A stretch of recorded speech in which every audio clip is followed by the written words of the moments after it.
98, 99, dan satu lagi. Dan 200.000 follower. Sepertinya aku memberikan kesan yang cukup besar pada dunia. Hai, kalian sedang melihat influencer kecantikan dan gaya hidup terhot di Park Springs High School. Cantik dan pintar. Aku punya keduanya. Tidak mengherankan, kan? Jelas sekali, cewek sepertiku mendapat banyak perhatian. Oh, itu Ben si kutu buku kami, fanboy nomor satuku. Dia selalu mengikutiku berkeliling sekolah dan menawarkan bantuan padaku dalam, segala hal. Aku tak menyalahkannya, maksudku pada dasarnya akulah ratunya. Hai Ben, aku tidak melihatmu di lokerku seperti biasanya. Apa kamu tidak apa? Aku kehabisan uang hari ini, jadi tunggu. Ben, jangan berkata seperti itu. Orang akan mengira aku memalakmu atau semacamnya. Aku tidak pernah meminta makanan dan benda-benda itu. Ya, kamu tidak... maaf. Oke, jadi itu aneh. Kemudian segalanya menjadi lebih aneh saat aku mendengar Christine memberitahu teman-temannya bahwa setelah terekspos, follower penyanyi IG anonim telah meroket hingga 500.000 follower. Tapi masalahnya, dia bersekolah di sini. Dia bukan siapa-siapa di kelas bio. Stella. Stella bergegas melewatiku menuju kelas, diikuti oleh segerombolan orang yang mencoba mengambil fotonya dan memintanya untuk bernyanyi. Bla bla bla. Beberapa anak cowok bahkan menawarkan untuk mengantarnya pulang setelah kelas berakhir. Ya ampun. Apa yang mereka pikirkan? Dia bisa berakting menjadi cewek rapuh dan membingungkan para pecundang ini, tapi dia tidak membodohiku. Skenarionya yang dimainkan terlalu berlebihan. Tapi, kenapa Ben terburu-buru mendekatinya? Benar-benar pengkhianat. Ben, di mana PR-ku? Dia bahkan tidak bisa memberikan alasan yang lebih baik selain, aku pergi keluar tadi malam.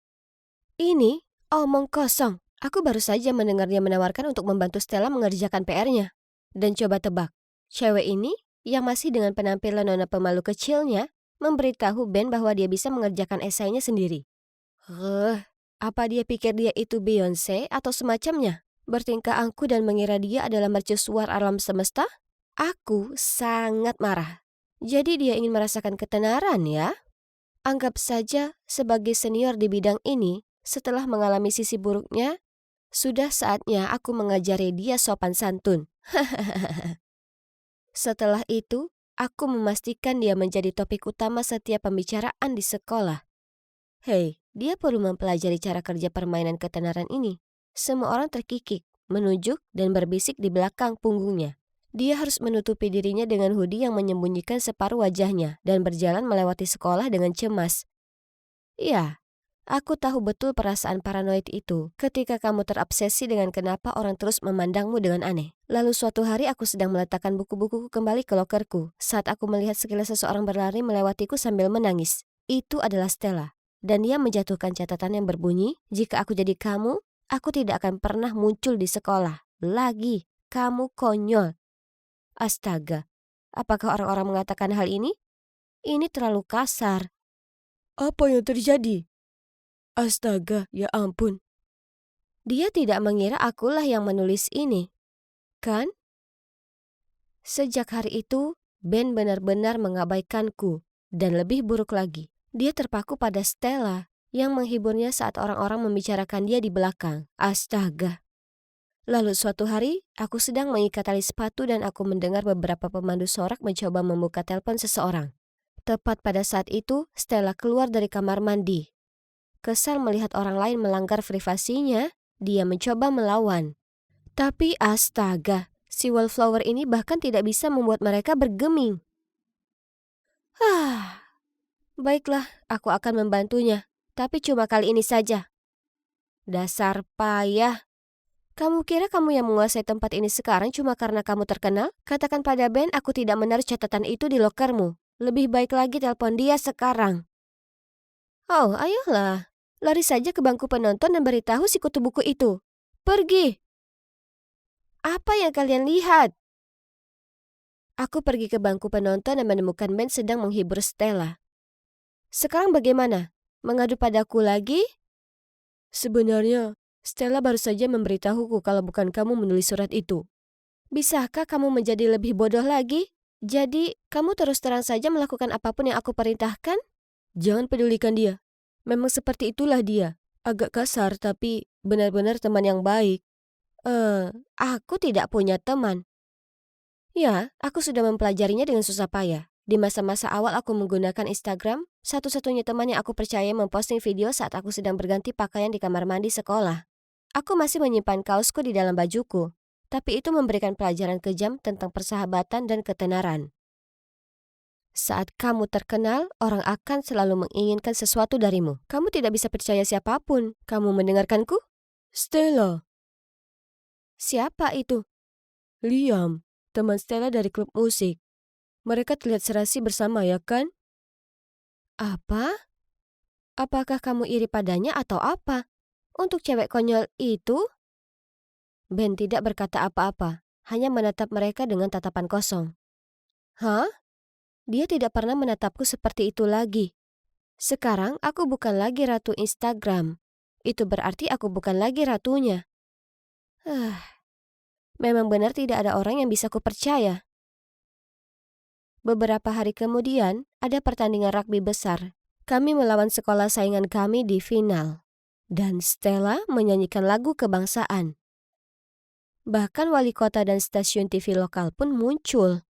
Gila, Ben adalah bagian dari tim Evie. Jadi ketika beberapa cowok memberitahuku Ben ingin bicara denganku, aku pergi ke ruang Evie untuk menemukannya. Apa yang ingin dia bicarakan? Semoga saja tidak ada kaitannya dengan Stella. Tapi sesampainya di sana, tidak ada seorang pun di sekitar. Hah? Tepat pada saat itu, layar memperlihatkan Stella naik ke podium bersiap bernyanyi. Namun alih-alih melodi yang menenangkan, serangkaian suara aneh yang terdistorsi keluar dari mikrofonnya. Apa yang sedang terjadi? Apa yang kamu lakukan di sini? Ashley. Dia mendorongku ke samping dan buru-buru memperbaiki sound system. Dan semenit kemudian, keadaan kembali normal dan Stella dapat memulai kembali lagunya. Ben menatapku dengan pandangan menuduh, lalu menyeretku ke belakang bangku penonton, di mana kami bertemu dengan Stella dan Liam. Lalu Ben memberitahunya bahwa aku telah mengacaukan mikrofonnya. Bagaimana bisa dia mengira aku mampu melakukan hal sejahat itu? Sementara itu, orang Liam ini turun tangan dengan mengatakan bahwa itu mungkin kesalahan teknis. Ya, terserahlah, aku mau pergi. Tapi Liam menyusulku. Aneh, bukankah dia dan Stella punya perasaan? Ia langsung membantahnya dan mengatakan mereka hanya kenalan dari klub musik.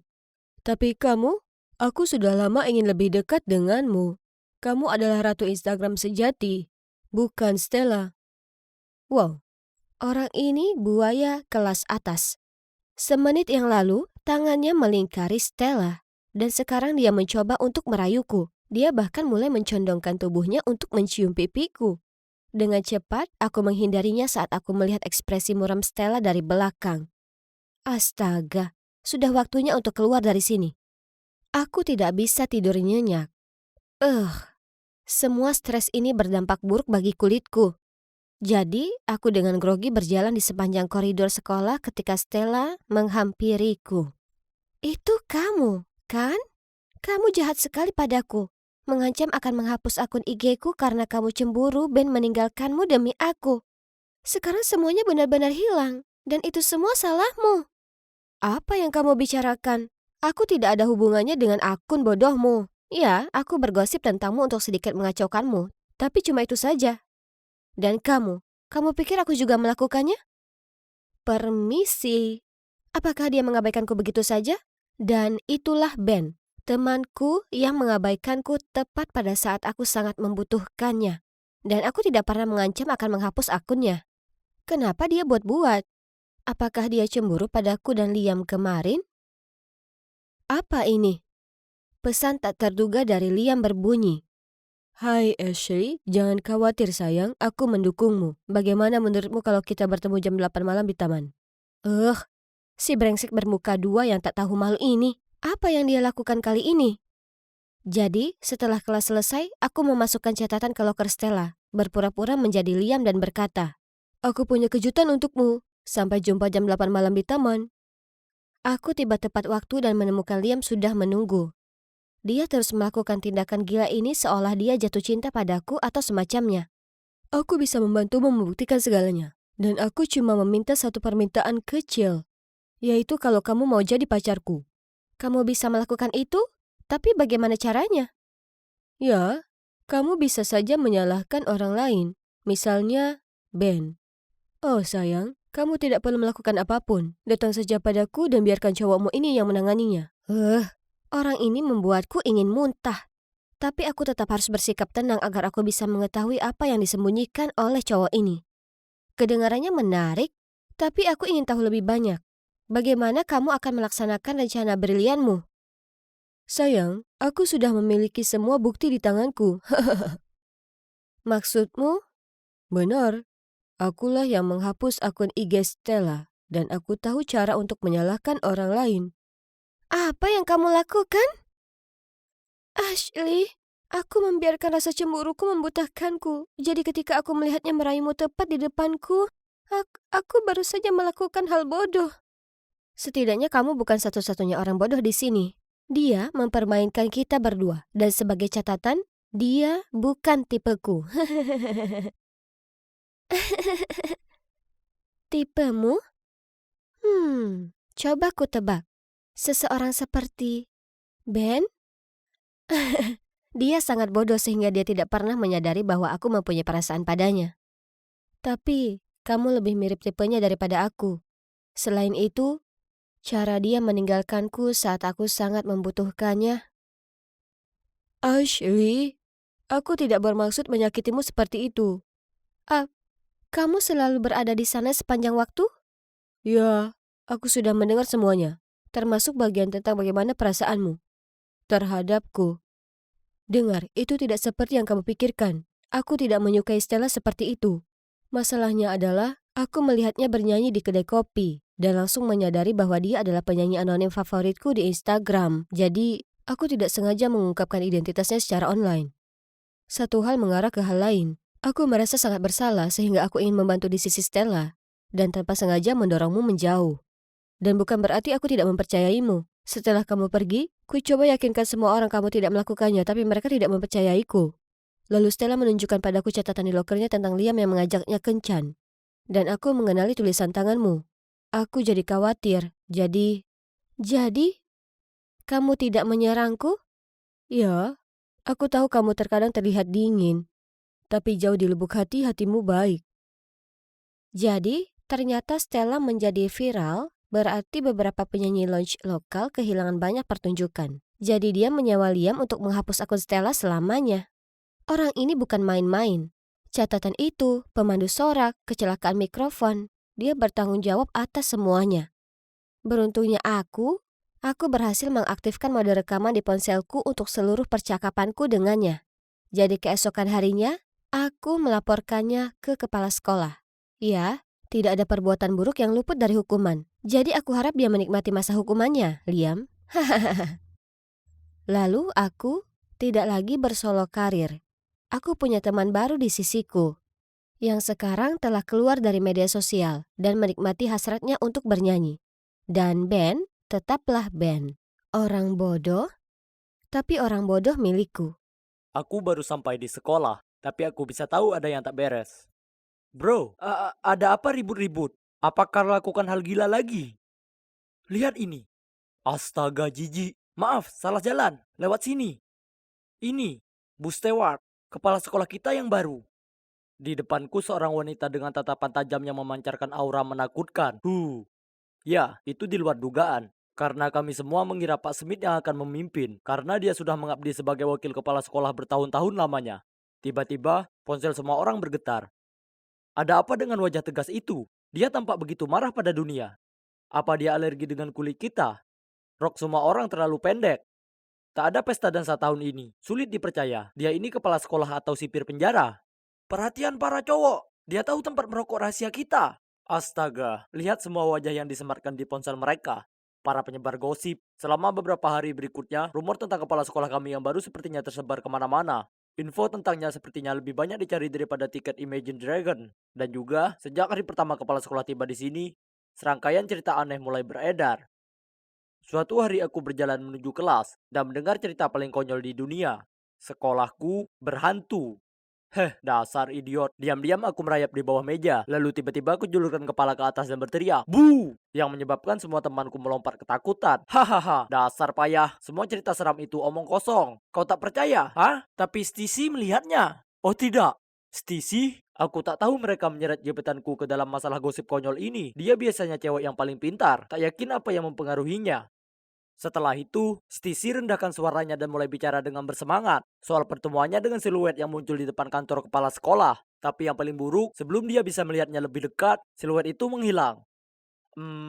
Itu mungkin cuma penjaga keamanan.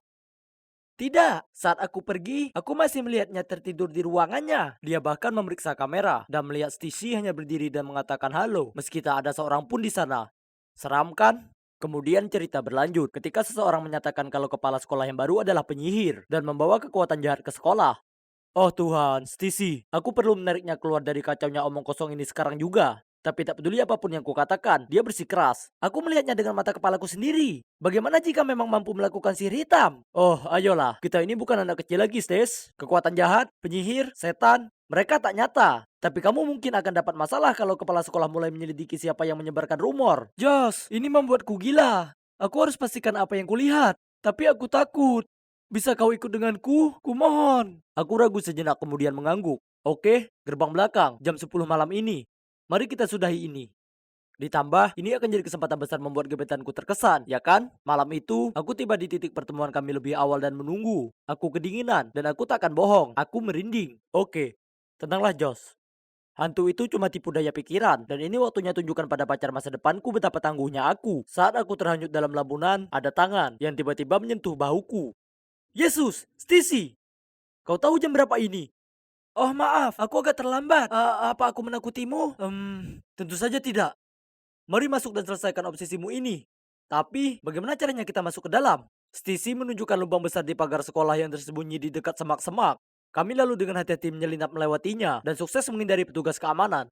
Mudah sekali. Di dalam, seluruh koridor sekolah gelap gulita dan lampu jalanan bersinar melalui jendela kaca. Skenario ini terlihat seperti film horor, tapi tak ada yang perlu ditakutkan, ya kan? Kugunakan senter untuk memandu Stacy ke ruang kepala sekolah.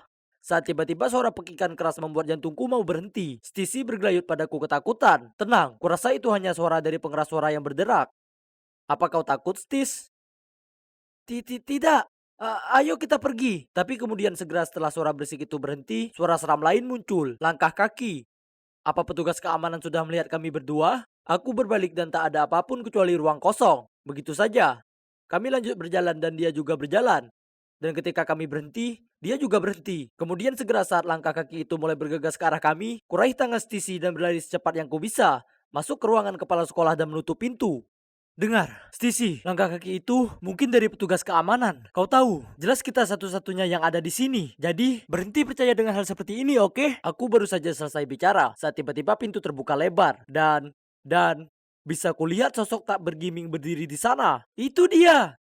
Ya Tuhan, aku begitu takut sampai ketutup mataku dan pegangan ke Stacy. Kemudian saat kubuka mataku, bayangan itu mendekati kami. Ketakutan, aku segera menuju pintu untuk kabur. Dan, bang! Baik aku dan hantu itu terjatuh. Mike, apa kau tak apa? Mike? Kami bertiga duduk dengan canggung di tepi jalan di luar sekolah. Tak perlu angin dingin untuk membuat hatiku membeku. Karena ternyata Stacy sudah punya pacar. Pacarnya itu tak lain adalah Mike, sahabatku. Ah, aku buang-buang waktu berlagak jadi pahlawan. Dan jika kalian penasaran kenapa Mike ada di sana, jawabannya adalah untuk membantu Sisi menggelar pertunjukan hantu ini. Itu benar. Baik suara derak dan langkah kaki itu semua buatannya. Tunggu dulu.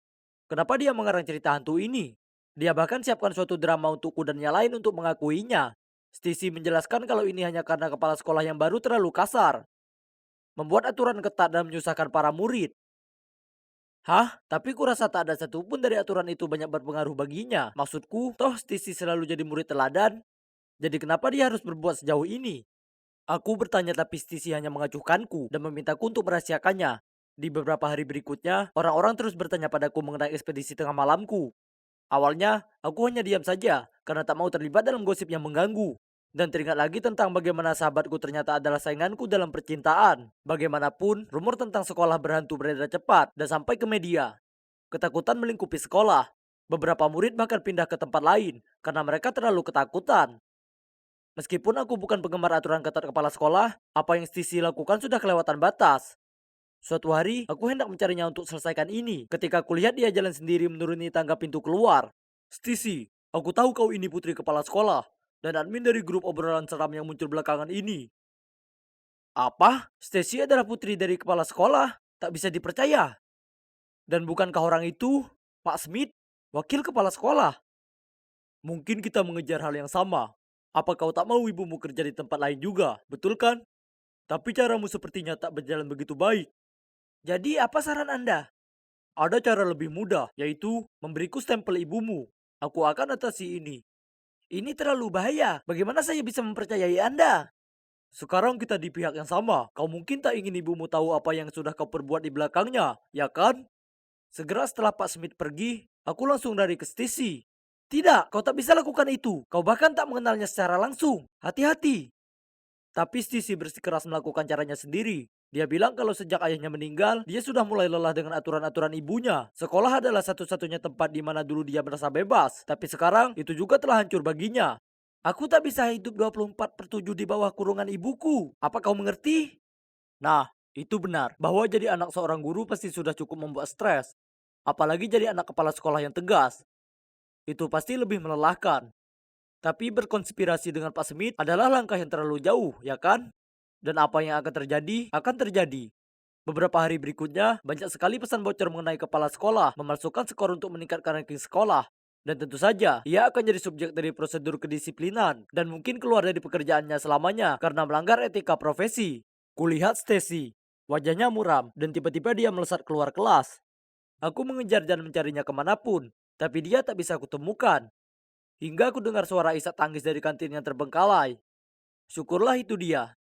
Melihatku, Stacy pecah tangisnya dan mencurahkan isi hatinya. Dia tak menyangka konsekuensi tindakannya dan dengan naif membiarkan Pak Smith mengambil untung dari kepercayaannya dan menyusun semua ini. Stis, kurasa yang terbaik adalah untuk memberitahu ibumu kebenarannya. Masih ada waktu memperbaiki ini. Cepat, sebelum terlalu terlambat. Dia menyeka air matanya dan memberiku pelukan, lalu setuju untuk pergi mencari ibunya.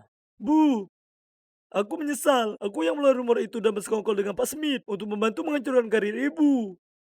Kukira kepala sekolah akan meledak, tapi kemudian yang mengejutkanku, ia mendekat dan menarik Stacy ke dalam pelukannya. Aku tahu semuanya jadi berat, sejak ayahmu tak lagi bersama kita. Aku hanya begitu khawatir dirimu membuat pilihan yang salah dan akan mengambil langkah keliru hingga aku mulai bersikap lebih tegas padamu. Aku menyayangimu, pernah bermaksud memberi beban seberat ini padamu. Aku minta maaf. Tolong maafkan Sisi, dia tak pernah bermaksud menyakiti Anda dan merasa tak enak sekali tentang itu. Semua baik-baik saja. Terima kasih banyak, Josh, telah bercerita padaku soal ini. Hah? Ibu sudah tahu semuanya? Ya, aku sangat khawatir kalau kau akan diperalat. Jadi kuceritakan padanya mengenai percakapanmu dengan wakil kepala sekolah. Dan rumor bahwa kepala sekolah harus berhenti dari pekerjaannya, itu aku yang sebarkan. Maksudku, itulah bagaimana Stacy menyadari kalau yang dilakukannya itu keterlaluan dan bisa mendapatkan konsekuensi besar, ya kan? Meskipun ibunya memaafkannya, Stacy masih gugup karena dia telah memberikan Pak Smith stempel ibunya. Itu tak apa sayang, apa yang kau lakukan secara tak sengaja membantuku mendapatkan bukti penggelapannya dengan pura-pura menjadi aku. Pelanggarannya akan segera ditangani. Semua sudah baik sekarang, tugasku di sini sudah selesai. Kuperbaiki hubungan Stacy dan ibunya. Tapi yang terpenting, kubuktikan kalau sekolah ini tak berhantu. Hahaha. Jadi, apa selanjutnya? Nah, Stacy pasti merasa tergerak dengan aksi heroiku dan mulai tumbuh rasa untukku. Karena dia putus dengan Mike. Tak lama setelahnya, lalu mengajakku kencan. Tapi Mike sahabatku, dan tak mungkin aku membuatnya sedih karena cewek. Jadi aku menolaknya. Lagi pula, sisi nakalnya itu cukup menakutkan. Para cewek memang berbahaya. Hahaha. Wow, kue ini rasanya seperti surga. Kuulurkan tangan untuk mengambil satu lagi saat ku dengar eraman dari belakangku. Kusuruh kau jadi anggun, ya tidak? Kemudian ibu menarikku untuk menyapa pasangan berpenampilan intelek ini. Lagi mereka melihatku ke atas ke bawah lalu berkata, "Ku dengar kau adalah pianis berbakat. Kami ingin dengar kau bermain." Hah? Piano? Aku tak pernah main itu sebelumnya seumur hidupku. Sebelum aku bisa berkata apa-apa, ibu menimpali. Sayang, pergelangan tangan Pibi terkilir. Mungkin lain kali. Aku memandang ibu kebingungan. Bagaimana bisa ia berbohong seperti itu? Astaga. Bu, kenapa ibu bilang aku bisa main piano? Ya. Aku mungkin menyombong ke mereka kalau semua anak adopsiku itu luar biasa. Aku bisa berkata apa? Semua ibu membanggakan anak-anak mereka, ya kan? Dan ya, aku tumbuh besar di panti asuhan. Sebelum ibu menerimaku masuk ke keluarganya. Tempat ini cukup megah. Hah? Awalnya aku dapati tempat ini luar biasa. Dan akhirnya tersesat saat coba temukan kamarku. Untung ada beberapa saudara adopsi di sekitar yang menunjukkanku kemana harus pergi. Aku punya 10 saudara. Iya, yang kau dengar benar. 10. Itu seolah aku baru pindah dari satu panti ke panti yang lain. Hanya saja sudah tak yatim. Dan kami semua seumuran, yang mana tak lazim. Karena orang tua angkat seringnya memilih anak yang lebih muda. Mereka bilang anak remaja cenderung keras kepala. Belum lagi ayah angkatku tak pernah ada. Serius, aku bahkan tak bisa beritahu kalian seperti apa rupanya. Jadi hanya kami para cewek di sini. Aku sangat dekat dengan Collins. Dia itu beberapa tahun lebih tua dariku. Dan kami berbagi kamar tidur yang sama. Meskipun aku suka tinggal dengan ibu dan para saudariku, ibu menyuruh kami melakukan hal aneh, seperti mengenakan pakaian murahan dan berjalan lurus. Parahnya, ibu memaksaku belajar main piano. Aku ini tak bakat musik sama sekali. Aku baru saja membuat kebisingan. Ia juga mengajariku cara makan dengan benar, tapi itu agak terasa seperti sesi pelatihan anjing. Aku hanya diizinkan makan saat ia memberi aba-aba. Dan pada saat aku baru terbiasa menggunakan peralatan makan itu, makanannya sudah habis. Tapi kurasa itulah cara bagaimana setiap ibu mengajari putrinya, ya kan?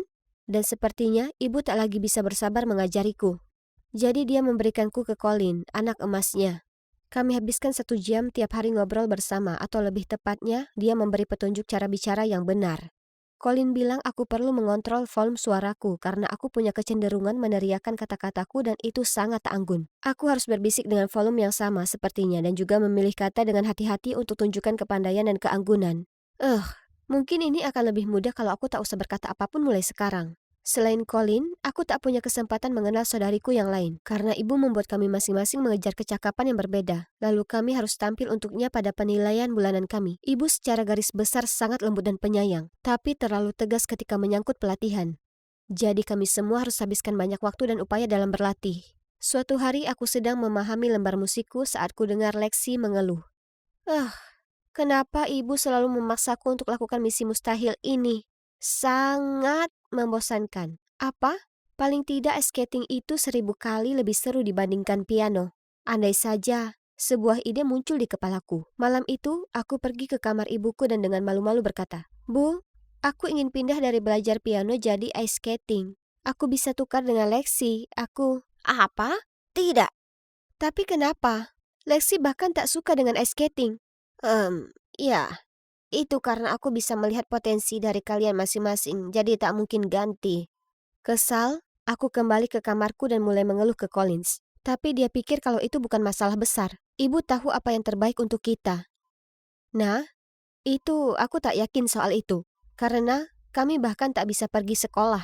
Karena ibu bilang homeschoolingnya sudah cukup. Sementara aku justru menganggap metodenya agak aneh. Kuimpikan kehidupan sempurna dengan ibu yang luar biasa. Tapi ibu tak pernah penuh kasih. Tak peduli berapa lama kami belajar atau berusaha mengasah hobi pilihan kami, dia tak pernah memeluk atau memuji kami. Bahkan Collins juga tidak, yang mana gadis terpintar di sini. Aku putus asa ingin membuat ibu terkesan, jadi suatu kali kuhabiskan waktu lama sekali membuat hidangan pembuka Portugis untuknya. Tapi yang dilakukannya hanya menggigit sekali dan berkata itu lumayan. Aku tanya apa ibu tak menyukaiku, tapi dia hanya menjawab dengan nada menggeram, kalau dia sedang membantu kami berada di posisi tinggi di masyarakat dan kehidupan yang cerah. Tapi aku tak perlu hal tersebut. Aku hanya ingin ibu menyukaiku. Tempat ini begitu sesak, dan satu-satunya saat aku bisa bernapas lega adalah ketika aku bertugas beli roti hari Jumat pagi. Lalu tiba-tiba ada yang menepuk pundakku, yang membuatku sangat terkejut, sampai ku jatuhkan barangku. "Hei, ini sungguhan kamu. Tapi, apa yang salah denganmu? Kenapa jalanmu aneh?" Satu-satunya hal yang kulakukan dengan baik adalah membeli roti, dan sekarang kau mengacaukannya. Lihat? Jet menunduk untuk memungutnya untukku. Dia masih saja kasar seperti biasa. Tapi aku masih tetap iri dengan jiwa bebasnya. Kami dulu pasangan yang sempurna di panti asuhan dan cukup memalukan untuk diakui. Tapi aku dulu sangat nakal dan sering mencuri dengannya. Kau bisa mencuri lebih. Ingat trik kita? Aku harus beritahu kau 3 hal. Pertama, aku sudah diadopsi. Yang kedua, keluarga yang mengadopsiku kaya. Dan yang terakhir, aku ini dididik jadi wanita terhormat. Jadi, tak ada lagi mencuri. Itu konyol. Aku juga punya 3 hal untukmu. Aku juga diadopsi, orang tuaku sangat menyayangiku. Oh, dan mereka adalah polisi. Kami saling pandang dan tertawa terbahak-bahak. Jadi, kami berdua tertangkap, ya kan? Jet dan aku duduk di bangku taman terdekat untuk bertukar kabar. Lalu saat aku curhat tentang keluarga baruku, dia menyelaku. Kedengaran aneh buatku. Kenapa mereka hanya mengadopsi gadis remaja? Lalu pelajaran pelatihan dan evaluasi bulanan itu untuk apa? Kemudian, Jet bersikeras dia akan selidiki keluarga adopsiku. Itu konyol. Tapi ngomong-ngomong, senang bisa bertemu dengan seorang teman. Dan kami setuju untuk kumpul tiap hari Jumat setelahnya. Dan ini dia penilaian pertamaku. Tentu saja, aku bahkan tak bisa mainkan melodi sederhana. Jadi aku harus belajar 3 jam lebih lama setiap hari. Saudariku bahkan lebih menderita. Kingsley terpaksa tak makan karena dia naik 2 kilo daripada standar.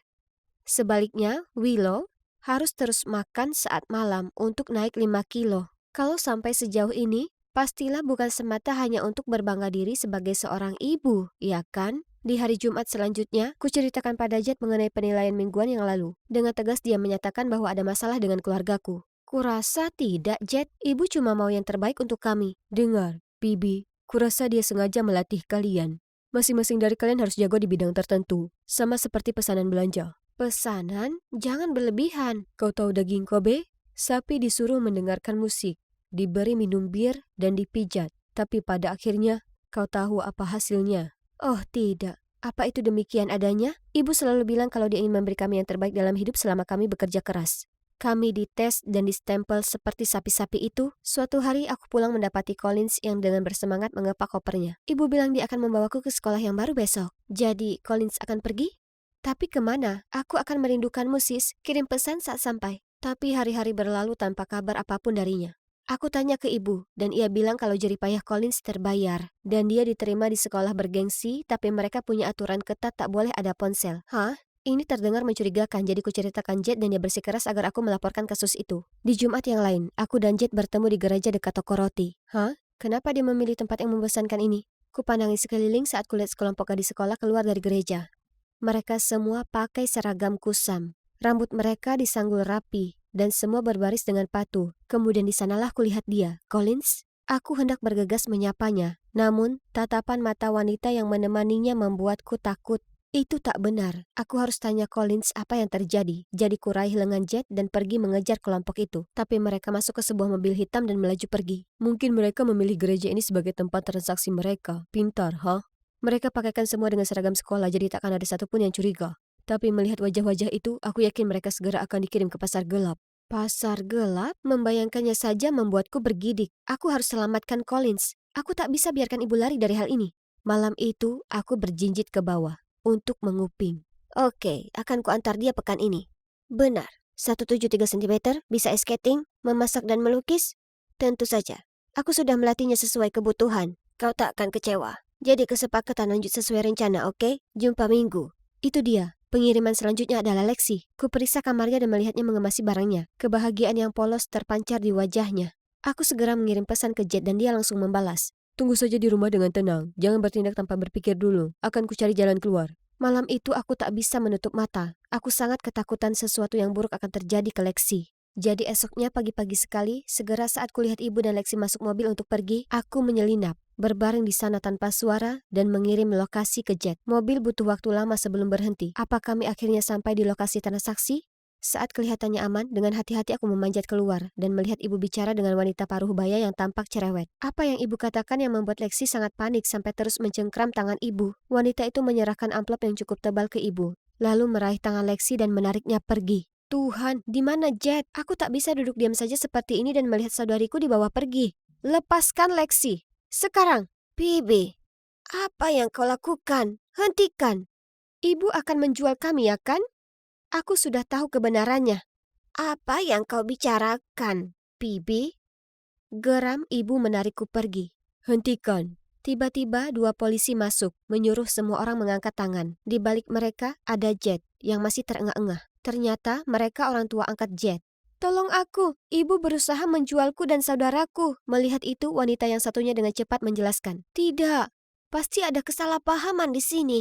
Aku hanya membantu Putri Giana daftar ke sekolahku. Kebingungan, mataku menatap dari ibu ke wanita lainnya, kemudian ke Jet. Di kantor kepala sekolah, ku ceritakan pada semua orang kenapa ku pikir ibu adalah pelaku perdagangan manusia. Mereka semua terkesiap kaget. Aku membuatmu berlatih sekeras itu hanya karena aku ingin kau masuk ke sini. Sekolah khusus putri paling bergengsi. Supaya kau dapat hidup yang lebih baik. Aku tak mau masuk ke sekolah ini lagi, Bu.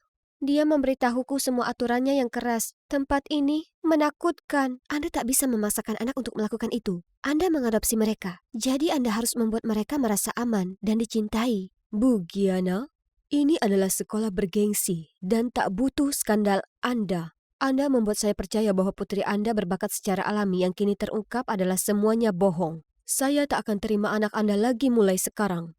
Tidak, mereka adalah anak-anak saya. Mereka pantas dapat yang terbaik. Kemudian ia memohon ke kepala sekolah untuk menarik keputusannya. Tapi dia menggelengkan kepala. Tiba-tiba ibu berteriak. Kenapa?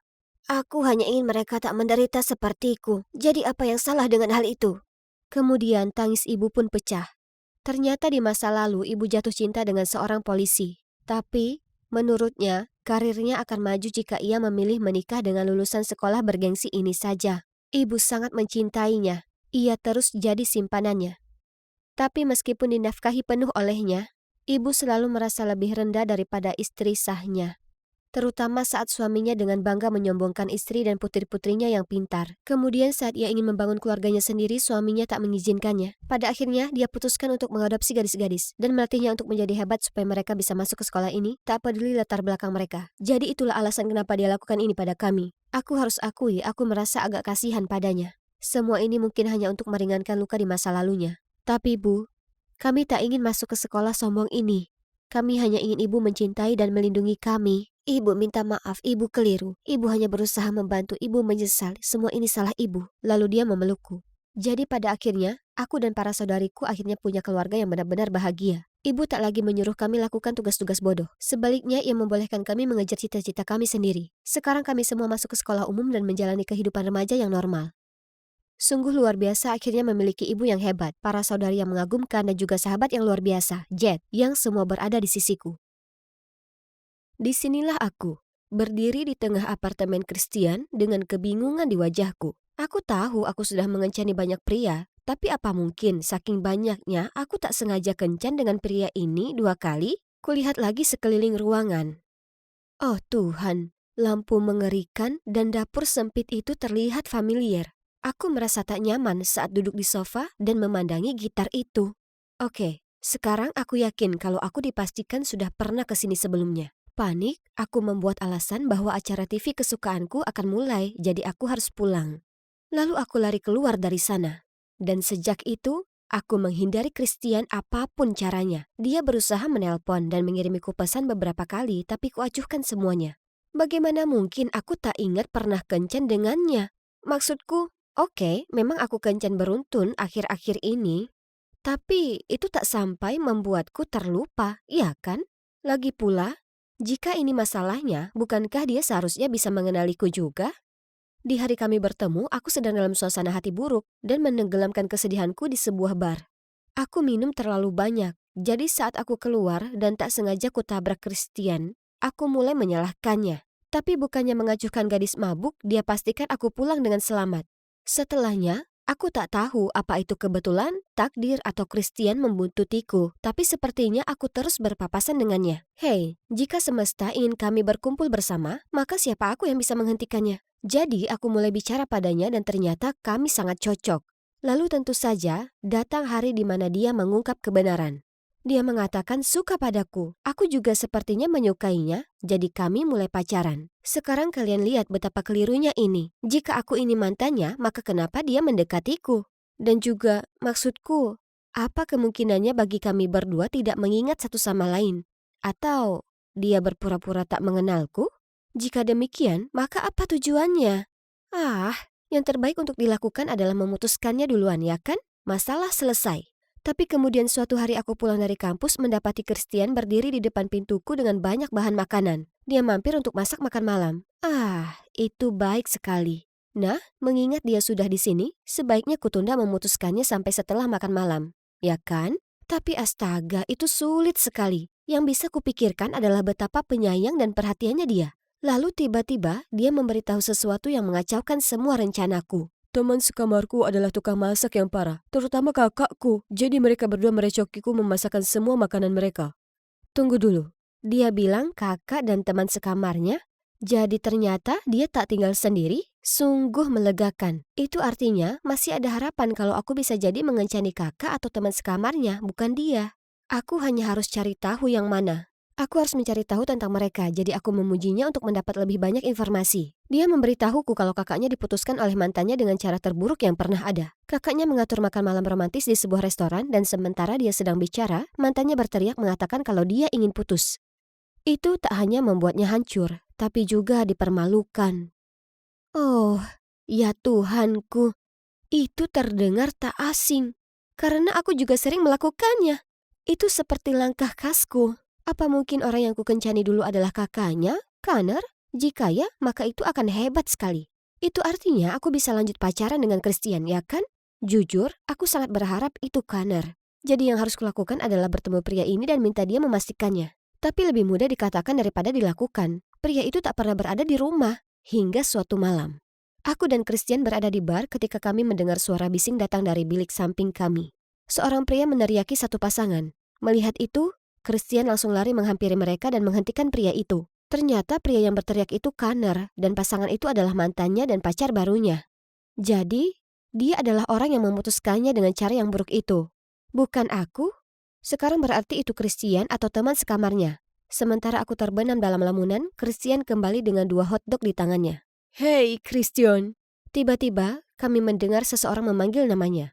Kami berbalik melihat 2 pria berdiri di belakang kami. Itu tak lain adalah teman sekamar Christian, Wes, dan sepupunya. Iya, dan itu adalah pertama kali aku bertemu mereka. Jadi artinya aku tak mengencani satupun dari mereka? Setelahnya, aku tak bisa perhatikan apapun lagi. Bagaimana bisa semua ini masuk akal? Tapi tunggu, mungkin aku salah. Maksudku, banyak apartemen terlihat sama, bukan? Melihatku melamun, Christian menyenggol lenganku lalu memberiku sebuah hotdog. Aku berterima kasih padanya dan hendak mengambilnya saat merebutnya kembali. Oh tunggu, kau tak suka saus tomat karena kau selalu kena soda saus di bajumu. Ini, ambil yang ini. Apa yang baru saja kau katakan? Bagaimana kau bisa tahu itu? Oh, kau pernah beritahu aku sekali. Apa kau tak ingat? Aku hanya tersenyum canggung. Aku 100% yakin aku belum memberitahunya itu. Jadi, tak ada penyangkalan. Christian adalah mantanku. Itu sudah pasti. Aku akan putus dengannya. Malam itu aku tak bisa tidur karena kupikirkan hanya Christian. Dia jelas mengingatku karena dia tahu soal saus tomat itu. Tapi kenapa bersandiwara? Oh ya ampun, dia pasti mau balas dendam. Aku yakin itu. Tapi, kenapa ini terasa mengesalkan sekali? Dia cuma pria biasa.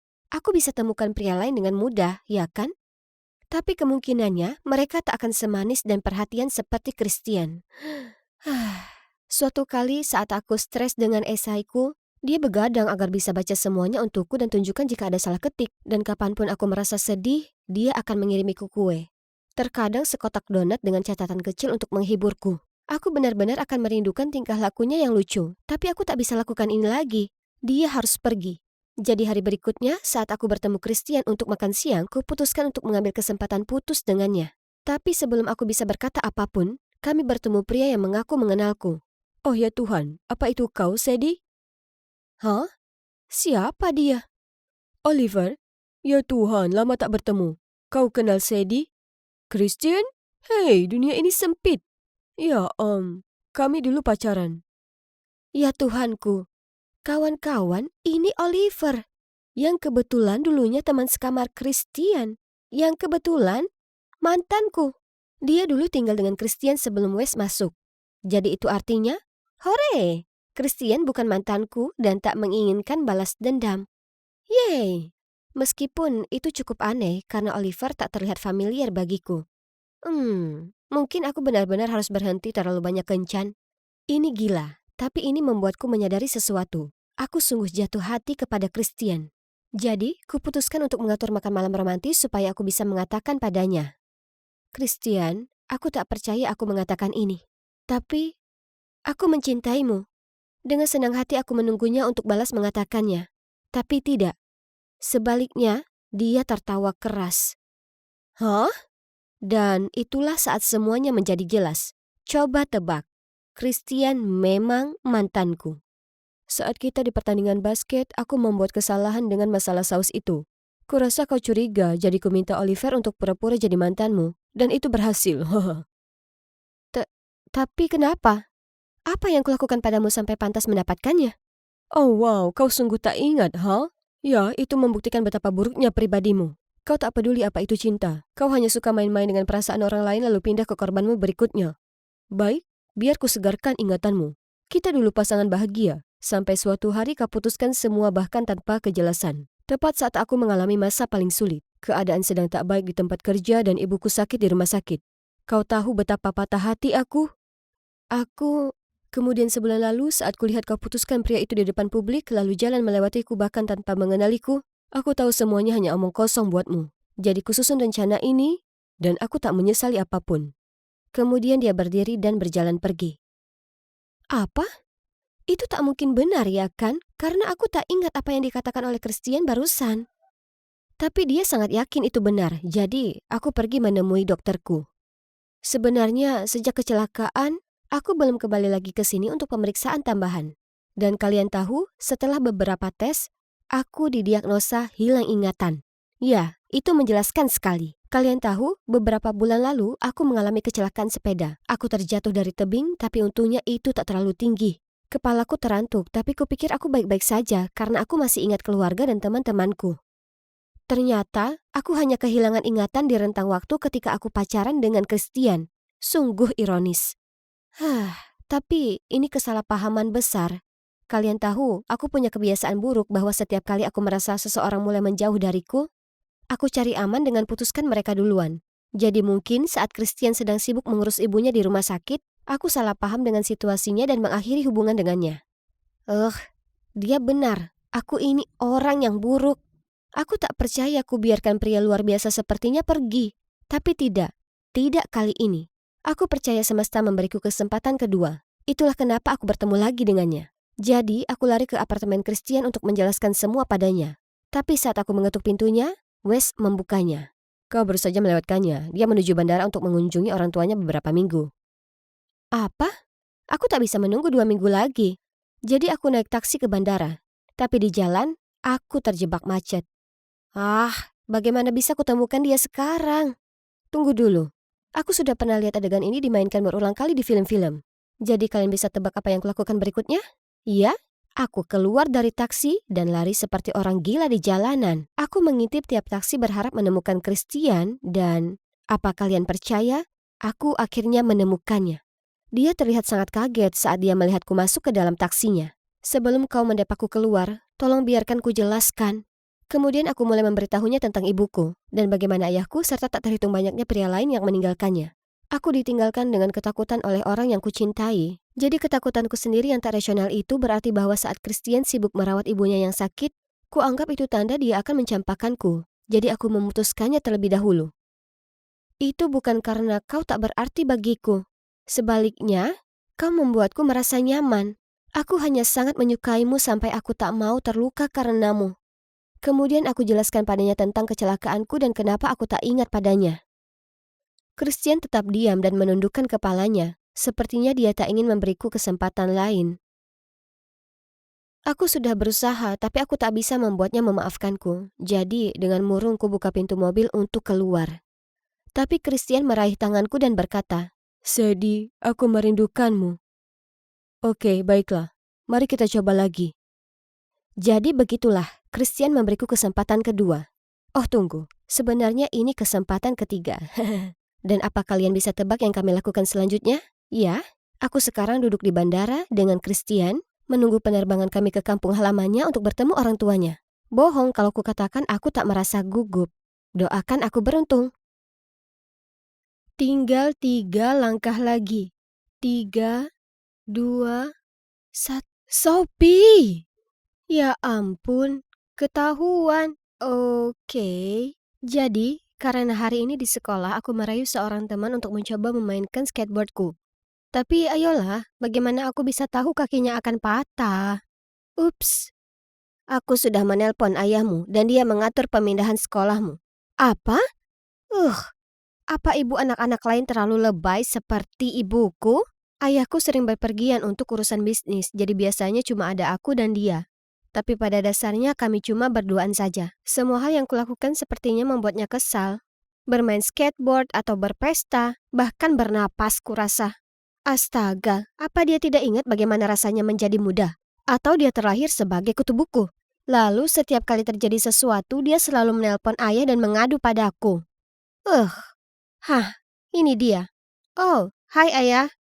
Sophie, semuanya sudah beres. Kamu akan pindah ke SMA Kings West minggu depan. Tapi ayah, aku tidak mau pindah sekolah. Kamu sendiri yang menyebabkannya, Bu Muda. Aku punya teman lama yang mengajar di sana. Aku sudah menyuruhnya untuk mengawasimu. Jadi, sebaiknya kamu jangan aneh-aneh. Dia pikir dia bisa membuatku takut. Terserah. Aku tidak takut pada guru yang rewel. Jadi, tibalah hari pertamaku di tempat ini. Dan guru yang teman ayah ini, Bu Janet Clark, tidak berhenti mewawancaraiku ke arahku. Dan dia terus memanggilku untuk menjawab pertanyaan bodohnya. Tidak, terima kasih. Aku perlu menghidupkan kelas yang membosankan ini. Jadi, ketika guru keluar ruangan, aku langsung mengoles vaselin pada tutup botol airnya. Lucu sekali melihatnya gagal membukanya dan berakhir dengan tangan yang kotor. Kemudian ketika dia bertanya kepada kelas siapa yang bertanggung jawab, aku menyeringai sambil mengangkat tangan. Di lain waktu, aku memasang trompet di kaki kursinya sehingga saat dia duduk terdengar suara yang sangat keras, seperti dia baru saja kentut. Hebat! Bagaimana bisa kamu membuat lelucon gila seperti itu? Kamu bakal lebih baik dariku. Aku membeku selama beberapa detik. Siapa cowok tampan ini dan kenapa aku tidak memperhatikannya sebelumnya? Ternyata dia adalah Dylan, dan sepertiku, dia cenderung sering mendapat masalah. Kami sedang berbicara satu sama lain dengan penuh semangat ketika aku merasakan sebuah tangan menepuk bahuku. Itu adalah Bu Clark. Dia membawaku ke koridor dan aku mengira dia akan memarahiku. Tapi yang mengejutkan, dia tak marah atau apapun. Malah dia bertanya apakah aku mengalami kesulitan. Aneh sekali. Keesokan paginya, aku hendak masuk ruang kelas ketika beberapa cewek populer menghentikanku. Siapa yang ingin kamu buat terkesan? Lebih baik ketahui tempatmu, pemula. Dia cuma orang biasa. Apa yang kamu pikirkan, Rebecca? Tidak mungkin Dylan menyukainya. Menjauhlah dari Dylan, kalau tidak. Permisi? Gadis angkuh ini baru saja berbuat macam-macam dengan orang yang salah. Dan begitulah akhirnya kami saling menjambak rambut sampai aku berhasil memegang pergelangan tangannya dan hendak memberinya lemparan bahu pamungkasku. Lalu Bu Clark turun tangan. Si Ratu Lebah dengan cepat meninggalkan tempat kejadian. Lalu Bu Clark membawaku ke halaman sekolah untuk berjalan-jalan. Dia memberitahuku bahwa gadis itu adalah Rebecca, mantan pacar Dylan. Oh, betapa menyedihkannya. Becky masih belum move on dari mantannya. Kemudian Bu Clark melanjutkan bertanya apakah aku benar-benar merasa baik. Karena menurutnya pasti ada alasan di balik perilaku memberontakku. Cuma begitu, emosiku menjadi lebih baik. Dan aku mengatakan betapa aku benci pindah sekolah. Dan satu-satunya hal baik tentang tempat baru ini adalah Dylan. Dan apa kalian bisa mempercayainya? Dia sebenarnya memberiku beberapa tip merayu untuk membuat Dylan terkesan dan juga menyuruhku mengirimnya pesan jika aku punya masalah. Mungkin aku salah mengenai Bu Clark. Dia sebenarnya cukup keren. Dan aku mulai sering berbicara dengannya. Lalu suatu hari aku tiba di rumah dan melihat pintu kamarku terbuka sedikit. Aku mengintip ke dalam dan melihat ibu di tempat tidurku. iPad di tangan, membaca buku harianku di sana. Ibu, ayolah. Apa kamu bisa memberiku privasi? Sophie, ada apa dengan acara skating menuruni bukit? Kamu mau mati? Itu bukan urusan ibu. Ibu terlalu rewel. Dia tidak mengizinkanku memakai pakaian yang kuinginkan atau bahkan menjadi fangirl terhadap idola yang kusuka. Merasa sangat kesal, aku menelpon Bu Clark untuk melampiaskan rasa frustrasi ini. Dia sangat pengertian. Lalu dia berkata, orang dewasa terkadang juga melakukan kesalahan dan kali ini ibuku yang salah. Kemudian aku berkata aku harus mendaftar untuk acara skating karena aku masih muda dan oleh karena itu aku harus berjuang untuk impianku. Aku berharap ibu memahamiku sepertimu. Kamu pasti menjadi ibu yang luar biasa. Anak-anakmu sangat beruntung. Dia terdiam sesaat lalu memberitahuku bahwa dia sangat ingin menjadi seorang ibu. Tapi dia sudah bercerai dan tidak punya anak. Adopsi aku. Aku lebih suka menjadi putrimu daripada putri ibuku.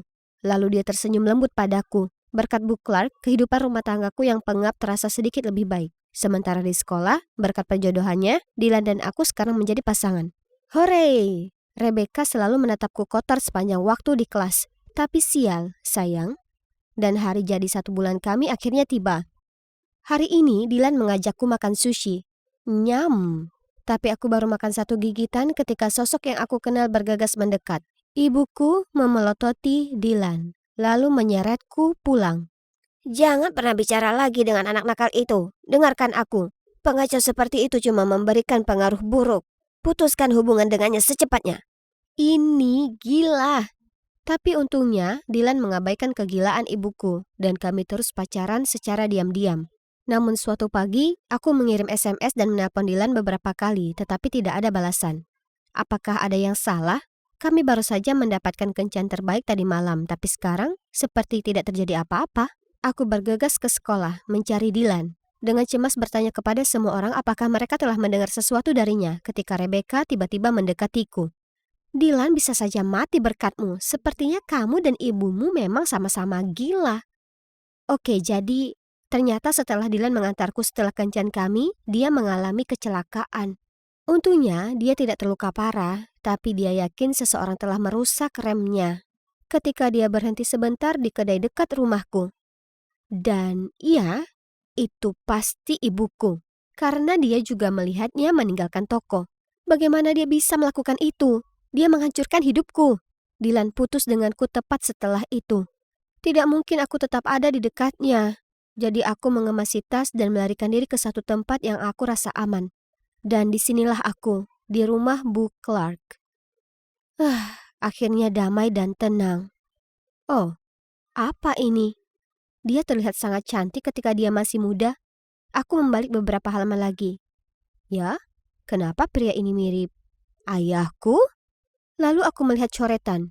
Janet Bob selamanya. Hah? Itu ayahku. Jadi dia bukan cuma teman lamanya. Dia adalah mantannya. Sebuah pemikiran tiba-tiba muncul di kepalaku. Mungkinkah dia ibu kandungku? Mungkin ayah mengizinkanku pindah ke sekolahnya agar kami bisa bertemu kembali. Maafkan aku pasti terlalu banyak menonton drama TV. Tapi sejujurnya, betapa menakjubkannya jika dia adalah ibuku.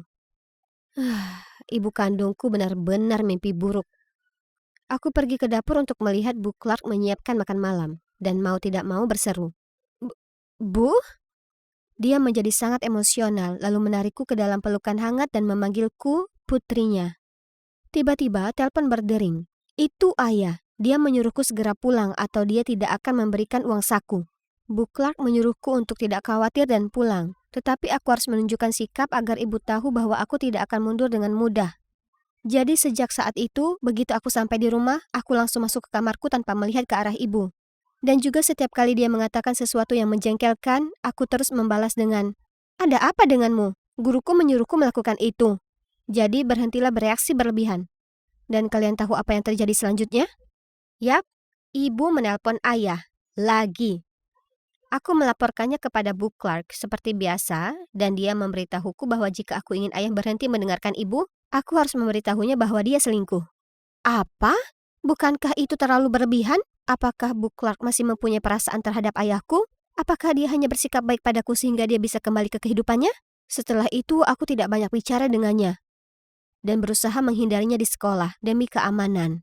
Namun suatu hari setelah pelajaran, aku menemukannya menunggu di lokerku dengan wajah murung. Dia bilang ini hari ulang tahunnya, tapi seperti biasanya dia tidak punya siapapun untuk merayakannya. Seandainya saja kamu berada di sisiku tahun ini, putriku. Jadi aku setuju untuk pergi makan malam bersamanya, dan demi kenyamanan, aku membuat reservasi di restoran ibu. Mungkin ini bukan ide yang buruk. Maksudku, Bu Clark mungkin bisa menjelaskan beberapa hal padanya, kan?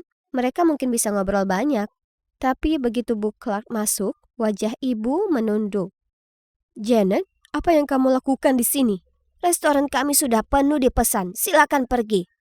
Keduanya berdebat sebentar dan aku tidak tahan lagi. Kenapa ibu begitu kasar? Dia guruku. Ibu kemudian pergi dengan marah sementara Bu Clark dan aku mengabaikannya dan melanjutkan rencana ulang tahun kami. Tapi saat dia sedang makan hidang lobster panggang, tiba-tiba mukanya jadi aneh, kemudian muntah. Kami membawanya ke ruang gawat darurat dan dokter mengatakan ini disebabkan oleh air pekak, obat pemicu muntah. Siapa lagi yang harus disalahkan? Bagaimana ibuku bisa begitu kejam? Sophie, aku baik-baik saja. Aku yakin ibumu tidak bermaksud jahat. Ibu tampak geram dan bergegas menghampiri Bu Clark. Aku harus menariknya kembali dan kemudian aku mengatakan dia tidak pantas menjadi ibuku. Dia terdiam dan menangis terseduh-seduh. Tapi sudah terlambat. Aku mengumumkan aku akan pindah rumah dan tinggal bersama Bu Clark saja. Jadi aku pulang dan langsung berkemas, lalu pergi. Tapi ibu tidak berhenti mengikutiku sepanjang minggu itu. Itu sangat menjengkelkan. Jadi Bu Clark punya ide baru. Kita harus pindah ke suatu tempat di mana ibu tidak bisa menemukan kita. Hah? Apakah itu agak terlalu mendadak? Tapi hanya dengan cara ini aku bisa menyingkirkan ibuku yang aneh. Jadi, kami pindah ke sebuah rumah kecil di pinggiran kota. Bu Clark merawatku dengan baik dan menyelesaikan semua prosedur perpindahan sekolahku. Beberapa hari pertama sangat menyenangkan. Kami bersenang-senang bersama. Namun, aku mulai memperhatikan hal-hal kecil yang aneh. Seperti dia memberiku pizza setiap hari. Cuma pizza dan pizza. Dia juga memaksaku memakai pakaian usang ini dan memanggilku pangsit, nama panggilan yang aneh. Awalnya aku hanya bertanya-tanya kenapa dia melakukan itu, tetapi kemudian hal itu mulai menggangguku, jadi aku memintanya untuk berhenti. Tapi yang mengejutkanku, dia mulai menangis. Sepertinya aku terjebak dengan panggilan jelek ini. Segalanya di rumah tampak tidak menyenangkan dan sekolah baru sama buruknya. Sejak hari pertama, aku kembali menjadi sasaran gadis-gadis jahat. Namun suatu hari, ketika mereka mencoba menghentikanku melewati mereka, salah satu wajah mereka tiba-tiba menjadi pucat. Hah? Bukankah itu kaos lama Alice yang kotor? Alice siapa? Kau tahu Alice? Si bodoh itu, dia memakai kaos yang sama persis dengan tulisan smart tercetak di atasnya. Aku mengingatnya dengan jelas ketika aku sering menertawakannya betapa kurang ajar gadis bodoh yang mengenakan kaos sambil berkata smart. Ya Tuhan. Ya Tuhan, bahkan bekas puntung rokokku ditutupnya masih ada. Tapi dia sudah mati. Kemudian mereka semua saling memandang dengan ketakutan dan lari. Hah? Rasa dingin merambat di punggungku. Aku tidak tahu siapa Alice ini dan aku tidak mau tahu. Satu-satunya hal yang aku tahu adalah aku harus segera keluar dari tempat ini. Jadi aku bergegas pulang untuk mengemas barang-barangku sebelum Bu Clark pulang kerja. Tapi sudah terlambat. Pangsit, kamu mau kemana? Kamu harus tinggal bersama ibu. Kemudian dia segera mengunci pintu, menyeretku masuk, dan mulai bertingkah seperti psikopat. Makanlah pangsitku, kenapa kamu begitu sedih? Ini pizza siput, kesukaanmu. Maaf tidak membiarkanmu makan sebelumnya, tapi sekarang kamu dapat memperoleh semua yang kamu mau. Aku akan membelikan ini untukmu setiap hari. Karena panik, aku tidak tahu bagaimana cara bertahan melawan wanita gila ini ketika seseorang menendang pintu. Itu adalah Dylan, diikuti oleh orang tuaku. Sophie, ini dia anak kami. Oh, terima kasih Tuhan. Aku mendorong Janet menjauh dan langsung berlari ke arah mereka. Tapi bagaimana mereka bisa menemukanku? Aku memutuskan untuk menyelidiki kasus remku yang rusak lagi. Karena beberapa hari setelah kecelakaan itu, aku kembali ke kedai. Dan seorang kasir bertanya apakah aku dan ibuku pulang dengan selamat beberapa hari yang lalu. Dia melihat seorang wanita yang mengaku sebagai ibuku, berjuang dengan sepeda motorku. Bilang ada masalah dengan sepeda motorku. Kedengarannya terlalu mencurigakan, jadi aku meminta mereka untuk memeriksa CCTV. Dan pelakunya bukan ibumu seperti yang kita duga, tapi dia. Hah? Kenapa? Dia membantu menjodohkan kita. Kenapa dia mau menyakitimu? Entahlah, mungkin dia mau semua orang salah paham dengan menyalahkan ibumu. Untungnya ponsel kita masih berbagi lokasi sejak kita kencan, jadi aku menemukanmu tepat waktu. Terima kasih banyak, Dylan. Ayahku dengan marah menatap Bu Clark. Janet, hubungan di antara kita sudah berakhir beberapa dekade yang lalu. Tolong tenangkan dirimu. Konyol sekali. Menurutmu siapa yang berasumsi kalau semua ini tentangmu? Pangsit adalah milikku. Dia putriku dan dia tinggal bersamaku. Ia menangis terseduh-seduh, lalu mengakui semuanya. Mulai dari merusak sepeda motor Dylan hingga memasukkan obat muntah ke dalam makanannya sendiri untuk membodohi orang. Aku sudah mencoba semuanya. Aku tidak percaya. Bagaimana mungkin orang yang lembut seperti dia bisa melakukan hal seperti itu? Setelah kebenaran terungkap, semuanya perlahan jadi masuk akal. Aku pulang ke rumah, tapi tetap saja pikiranku terus melayang kembali kepadanya. Dan kenapa dia melakukan itu? Sampai suatu hari, aku pulang dari sekolah dan terkejut melihat wanita itu duduk di sofa ruang tamu kami sambil minum kopi bersama ibu. Sejujurnya, aku agak takut saat melihatnya, tapi dia tidak terlihat tidak stabil seperti sebelumnya. Ternyata dia baru saja kembali dari unit psikoterapi. Dia menderita masalah kesehatan mental sejak Alice, putrinya, meninggal. Alice atau Pangsit adalah seorang remaja yang keras kepala, sama sepertiku. Dan karena ketegasan ibunya, dia pernah meninggalkan rumah dalam keadaan marah. Dan tidak pernah kembali karena dia mengalami kecelakaan mobil yang parah malam itu. Jadi, begitu Bu Clark melihatku, tanpa sadar dia ingin mengubahku menjadi putrinya untuk memperbaiki kesalahan masa lalunya. Sophie, aku benar-benar minta maaf atas rasa sakit yang aku timbulkan padamu. Aku membiarkan kesedihan menguasai diriku dan akibatnya aku menolak menerima betapa gelapnya tempat yang aku tinggali. Remaja itu rumit, tapi cobalah untuk lebih berpikiran terbuka dan tunjukkan cinta dengan cara yang benar. Sophie anak yang baik dan aku tidak ingin kamu melakukan kesalahan yang sama sepertiku. Dan semuanya berakhir dengan baik. Meski aku dan ibuku terkadang masih berdebat, kini kami berdua tahu cara mengendalikannya. Aku juga belajar berbagi banyak hal dengannya sehingga kami menjadi lebih dekat. Dan sekarang, saat dia menelpon ayah, tujuannya bukan lagi untuk mengadu padaku, tapi untuk membicarakan bagaimana hari-hari kami. Ngomong-ngomong, aku juga tidak perlu pergi kencan rahasia lagi. Dia pangeran menawanku. Berapa kali aku katakan padanya untuk tidak menghidupkan mesin. Aku sedang menikmati Jumat malamku yang sempurna sambil menonton video terbaru YouTuber favoritku. Lalu video itu terganggu oleh panggilan telepon. Tessa, polisi menangkapku. Menyamarlah jadi ibuku dan bantu aku keluar. Itu Katie, sepupuku yang menyebalkan. Dia pembuat onar terbesar yang aku kenal. Itulah sebabnya bibiku mengirimnya untuk tinggal di rumahku, dengan harapan kami dapat membantu mengubah sikapnya. Jadi sekarang aku harus menyelinap ke lemari ibu dan meminjam beberapa bajunya. Bagaimana cara merias wajah agar terlihat lebih tua? Itu harus dilakukan. Jadi petugas, masalah apa yang dia hadapi saat ini? Dia merusak mobil. Bukan aku, Bu. Salahkan mobil bodoh yang menghalangi jalanku. Astaga. Jika aku benar-benar Ibu Katie, aku akan membiarkannya membusuk di penjara sampai dia sadar. Aku hendak mengajak Katie keluar dari sana ketika seorang anak laki-laki menyeringai ke arahku dan berkata, Bu, apa bisa selamatkan aku juga? Maaf, tapi tidak. Kamu bukan masalahku. Baiklah, setidaknya kamu bisa memberiku nomor teleponmu? Aku melihat Katie mengerutkan kening padanya. Lalu dia menarik lenganku. Ayo pulang, Bu. Katie, tidak bisakah kamu dewasa? Aku tidak bisa melindungimu selamanya.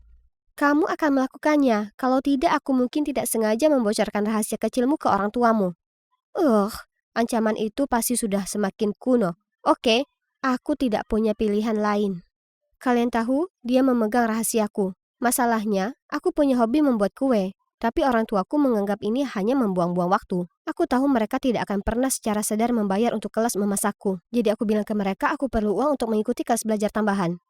Aku tahu kedengarannya buruk, tapi aku kerja di toko roti, di kedai kopi, sehingga aku bisa membayarnya kembali sambil mendapatkan pengalaman. Tapi kemudian Katie menemukan rahasiaku, dan sekarang dia menggunakannya untuk mengendalikanku. Lalu saat aku berpikir segalanya tidak akan menjadi lebih parah lagi, aku tiba di rumah dan menemukan orang tuaku menungguku di ruang tamu. Tessa, kamu sedang keluar pesta, ya kan? Kenapa kamu tidak pernah menurut? Dan apa itu gaunku? Kenapa kamu tidak bisa menjadi lebih seperti Katie? Dia benar-benar meningkat nilainya. Aku berbalik dan melihat Katie tidak terlihat. Dia pasti dengan cepat melarikan diri melalui pintu belakang menuju kamarnya. Sungguh nakal. Tapi orang tuaku masih percaya dialah gadis emas. Itu sampah tentu saja. Nilai bagus yang dibawanya pulang semuanya karena menyontek. Jika bukan karena Katie mengetahui rahasiaku, aku pasti sudah mengungkapnya sekarang. Sebenarnya selain Katie, ada juga Celia, sahabatku, yang juga mengetahui hal ini. Dia mungkin pemarah, tetapi jika menyangkut rahasiaku, aku tahu bibirnya tertutup rapat. Hei Tessa, kamu harus melihat ini. Celia melambaikan ponselnya ke wajahku. Tunggu dulu. Itu Beat Kid Bags, saluran YouTube favoritku sepanjang masa. Aku sudah mengikuti orang ini sejak lama. Dia sangat hebat. Oh, dan dia selalu memakai topeng kucing lucu ini. Lihat tangannya, indah sekali. Dan betapa aku mengagumi suaranya yang hangat. Aku yakin dia juga sangat tampan. Celia begitu kepincut dengan cowok ini. Ah, Katie lagi. Lipstiknya tertinggal di kantin dan aku harus mengambilkannya dan membawanya ke kafe di kota. Ini konyol. Aku yakin dia bisa bertahan tanpa lipstik bodohnya untuk satu sore. Aku masuk ke kafe dan melihat Katie duduk bersama dua anak laki-laki. Bukankah itu anak laki-laki dari kantor polisi? Ternyata dia bernama Max, dan dia adalah pacar baru Katie, dan orang lainnya adalah seorang mahasiswa. Hei Tessa, kamu harus tinggal untuk makan kue. Mengingat aku di sini, aku mungkin ingin makan sesuatu yang manis, kan? Jadi aku mengabaikan tatapan mata Katie ke arahku dan bergabung dengan mereka. Pelayan membawakan coklat fudge dan rasanya enak sekali. Aku mengambil garpu dan ada sesuatu yang tidak beres. Kue ini biasa menggunakan salted caramel. Kue harus mempertahankan rasa aslinya. Jika kamu menambahkan ke dalamnya, rasanya akan terlalu manis. Oh, kasar sekali. Aku kan cuma menyuarakan pendapatku. Tepat pada saat itu, Cecilia menelponku. Aku baru saja menjawab ketika dia mulai berteriak begitu keras dan aku harus menjauhkan ponselku dari telingaku. Tessa! Cecilia, apakah semuanya baik-baik saja? Aku tahu cara membuat orang Bitkit Bags terkesan. Kita harus memberinya hadiah DIY. Casing ponsel resin coklat. Bagaimana menurutmu? Aku jenius, bukan? Aku memperhatikan Max, Cody, dan Katie. Semuanya memandangku dengan aneh. Astaga, ini sangat memalukan. Jadi aku segera menutup telepon Celia, lalu mencari alasan untuk pergi. Aku lebih menyukainya ketika aku hanya tahu tentang Bitkit Bags. Aku menonton videonya setiap hari dan melamun tentang membuat kue bersamanya. Tapi sekarang obsesi Celia terhadapnya membuatku lelah. Dia mengirimiku pesan tanpa henti untuk mengoceh tentang dia, dan menyeretku ke proyek penggemarnya yang konyol. Dia bahkan bergabung dengan klub penggemar online miliknya, dan yang mereka bicarakan hanyalah betapa bugarnya dia, betapa tampannya dia. Halo, apakah ada orang di sini yang benar-benar peduli dengan memasak? Setidaknya dengan bekerja, berarti aku dapat istirahat dari keresahan Celia.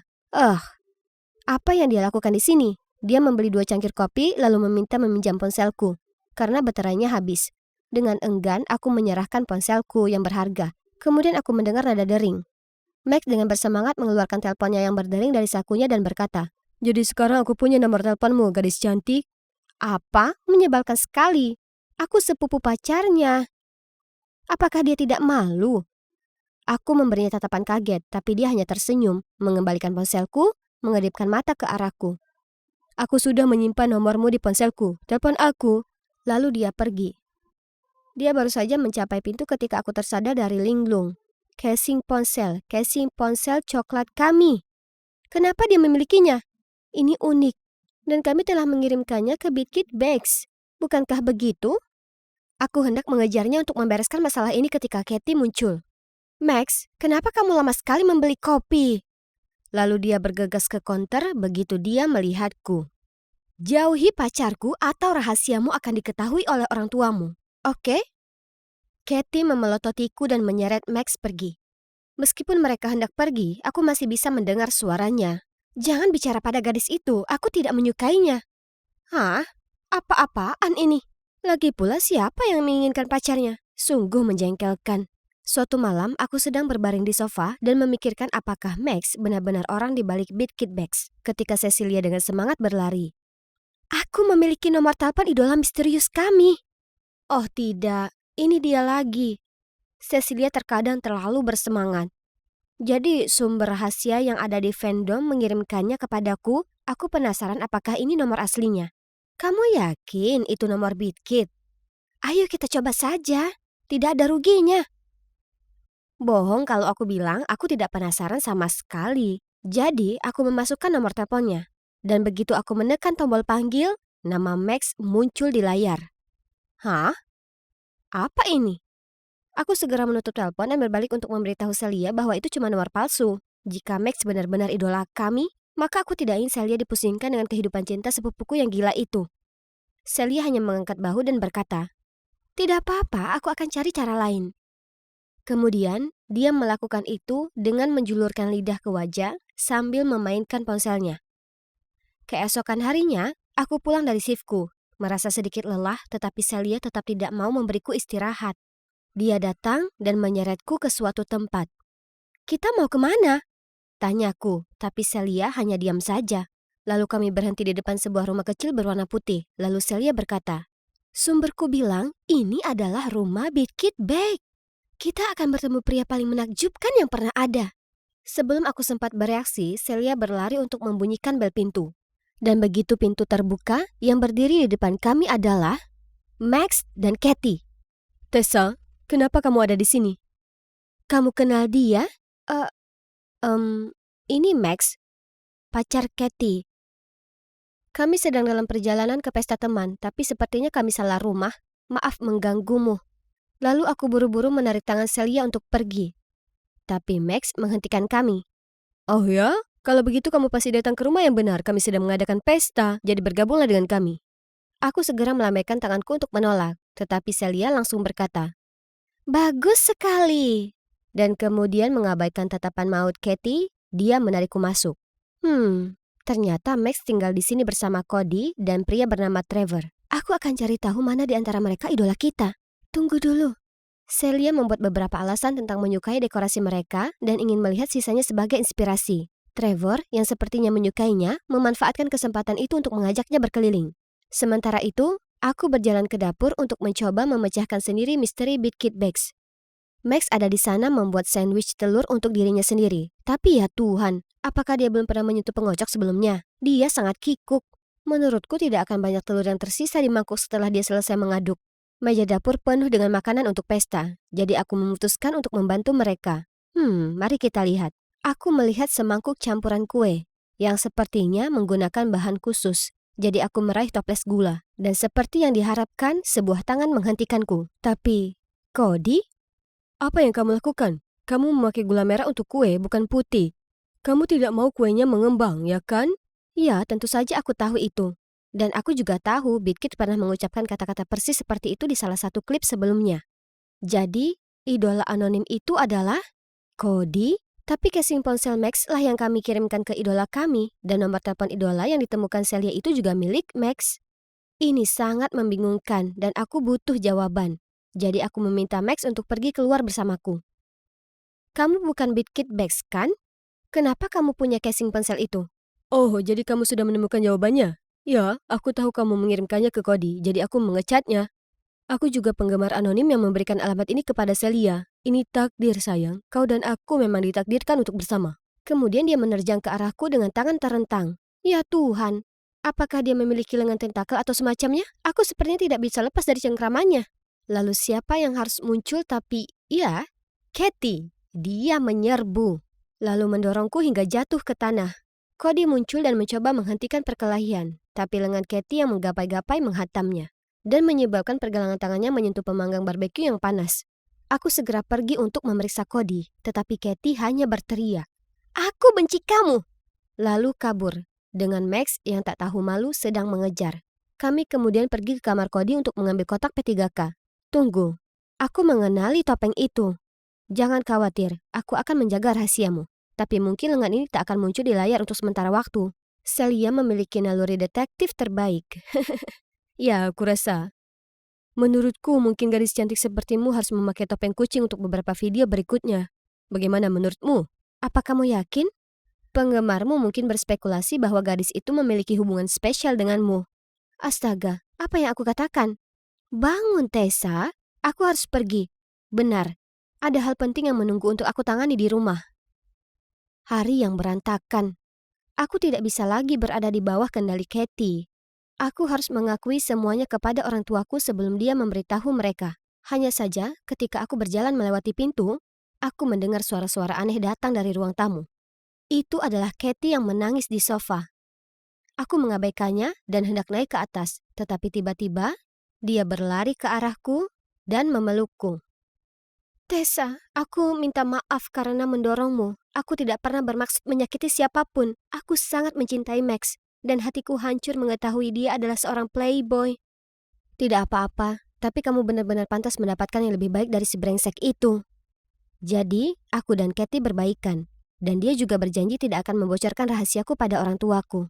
Tapi, aku ingin mengatakan yang sebenarnya kepada mereka. Maksudku, aku tidak bisa berbohong kepada mereka selamanya, kan? Dan ketika mereka melihat membuat kue penting bagiku, mereka akan mendukungku, ya kan? Hai teman-teman, jadi aku mengikuti kontes membuat kue dan mengundang orang tuaku. Dan coba tebak, aku memenangkan hadiah pendatang baru terbaik. Yeay! Lebih baik lagi, orang tuaku memberi selamat dan mengatakan kepadaku bahwa jika aku sangat suka membuat kue, aku harus mewujudkan impianku. Oh, dan aku memang menggunakan uang hadiah dari kontes untuk membayarnya kembali.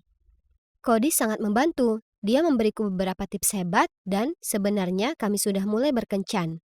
Ini masih awal, tapi bersamanya membuatku merasa bahagia seperti makan kue yang baru dibuat. Sedangkan untuk Cecilia, dia masih cukup yakin bahwa Trevor adalah idolanya. Suatu hari nanti aku akan segera memperkenalkannya kepada Big Kid Bags yang asli. Aku tak percaya aku berdiri di sini, di tengah hiruk-pikuk konser ini dengan kerumunan penggemar gila menyoraki si Isaac ini. Yang aku bahkan tak peduli sama sekali. Hai, oh iya, namaku Hazel. Saat aku setuju dengan teman-temanku untuk melakukan perjalanan darat ini menuju ke Carolina untuk datang ke festival skydiving, nah, ini tak sesuai dengan yang kuharapkan. Ya, itu mereka, Ivy dan Zoe. Cewek-cewek yang menipuku mengira ini konser idola mereka adalah pembukaan festival tersebut. Di sanalah aku, bersemangat menunggu pertunjukan udara yang menakjubkan. Tapi sebaliknya, aku terjebak di kumpulan penggemar ini. Kenapa mereka sangat berisik? Pendengaranku sebaiknya tak rusak permanen karena ini. Dan seperti yang kalian bisa lihat, menjadi satu-satunya yang tenang di sini, mereka menempatkanku bertanggung jawab atas fancam mereka. Parahnya lagi, kenapa ku pesan hoodie custom yang serasi untuk kami semua? Itu membuatku terlihat seolah jadi bagian dari grupis ini. Akhirnya kebisingan ini usai. Tapi aku terjebak di antara penggemar yang jalannya lamban. Dan di mana teman-temanku? Aku bahkan tak bisa menelpon mereka karena bateraiku habis. Aku akan naik taksi kembali ke persewaan Airbnb kami saja, lalu menghubungi mereka dari sana. Toh aku terlalu lelah. Mari keluar saja dari tempat ini sesegera mungkin. Lupakan malam yang rusuh ini, karena aku akan menikmati pemandangan dunia dari atas di festival musim gugur yang asli besok. Dan itu yang terpenting. Wah, festival ini menyediakan segalanya untuk acara. Mulai dari pelayanan yang penuh perhatian, live musik luar biasa, dan makanan enak. Sangat sepadan dengan bertahan di konser mengerikan itu. Semuanya berjalan sangat baik. Hingga kulihat wajah panik Ivy. Girls, ini soal Isaac kesayangan kita. Setelah konser kemarin malam, dia menghilang dengan seorang gadis misterius. Lihat hoodie ini. Apa itu terlihat familiar untukmu? Oh ya Tuhan, itu salah satu dari hoodie kostum kelompok kami. Apa mungkin? Aku bisa lihat lirikan curiga Zoe kepadaku dan Ivy. Untuk apa tatapan itu? Apa kau menuduhku? Ya, terserahlah. Bukan aku, itu yang pasti. Ivy, kau terlalu lama untuk kembali ke mobil kemarin malam. Sedangkan kau Hazel, kau tak bisa dihubungi lama sekali. Astaga, bateraiku mati. Aku sudah bilang ke kalian itu. Dan aku tak punya urusan dengan idola kesayangan kalian. Lagi pula, jika salah satu dari kita kabur dengannya, maka kecil kemungkinan kita sedang berdiri di sini ya kan? Oh iya, kalian berdua bisa tinggal di sini dan saling curiga kalau kalian mau. Tapi aku akan pergi skydiving. Lalu aku bergegas pergi. Aku sangat frustrasi aku sudah terseret ke dalam masalah ini. Ponselku mati berkat fancam bodoh mereka. Cukup sudah. Mari kita lupakan saja. Aku tak akan biarkan apapun merusak momen ini. Guys, lihat. Aku berada di antara kumpulan awan. 10.000 kaki di atas permukaan tanah dan nafasku rasanya benar-benar diambil. Tak peduli berapa kali pun sudah kulakukan ini, rasanya tetap semenegangkan seperti saat pertama. Adrenalin yang terpacu ini sungguh luar biasa. Wah, itu menakjubkan. Syukur aku berhasil mengambil beberapa rekaman spektakuler dari kota Chester yang cantik. Tunggu dulu. Saat aku hampir mendarat, kameraku menangkap wajah yang tak asing. Zoe. Bukankah dia seharusnya bersiap terbang? Jadi kenapa dia ngobrol dengan seseorang di parkiran? Sungguh aneh. Melihat lebih dekat, pria asing itu adalah Isaac, penyanyi yang menghilang itu. Aku tak salah lihat kan? Aku langsung menelpon Ivy dan kami segera lari ke parkiran. Kena kau. Kau sebaiknya punya alasan bagus untuk ini. Isaac, apa ini sungguhan? Jadi, kaulah yang melarikan diri dengannya kemarin malam? Zoe tak bisa berkata-kata saat itu dan terus menghindari kontak mata dengan kami. Tapi akhirnya, di bawah pertanyaan tajam Ivy, dia akhirnya berbicara dan ceritakan semuanya kepada kami. Jadi, kemarin malam saat kami terpisah dalam kekacauan pasca konser, Zoe sedang berusaha temukan kami saat dia tak sengaja menabrak cowok yang sedang menyamar. Coba tebak. Yap, tak lain adalah Isaac McGuire dalam wujud aslinya. Dia hampir meneriakkan namanya, jadi dia langsung menutup mulutnya dan menyeretnya pergi.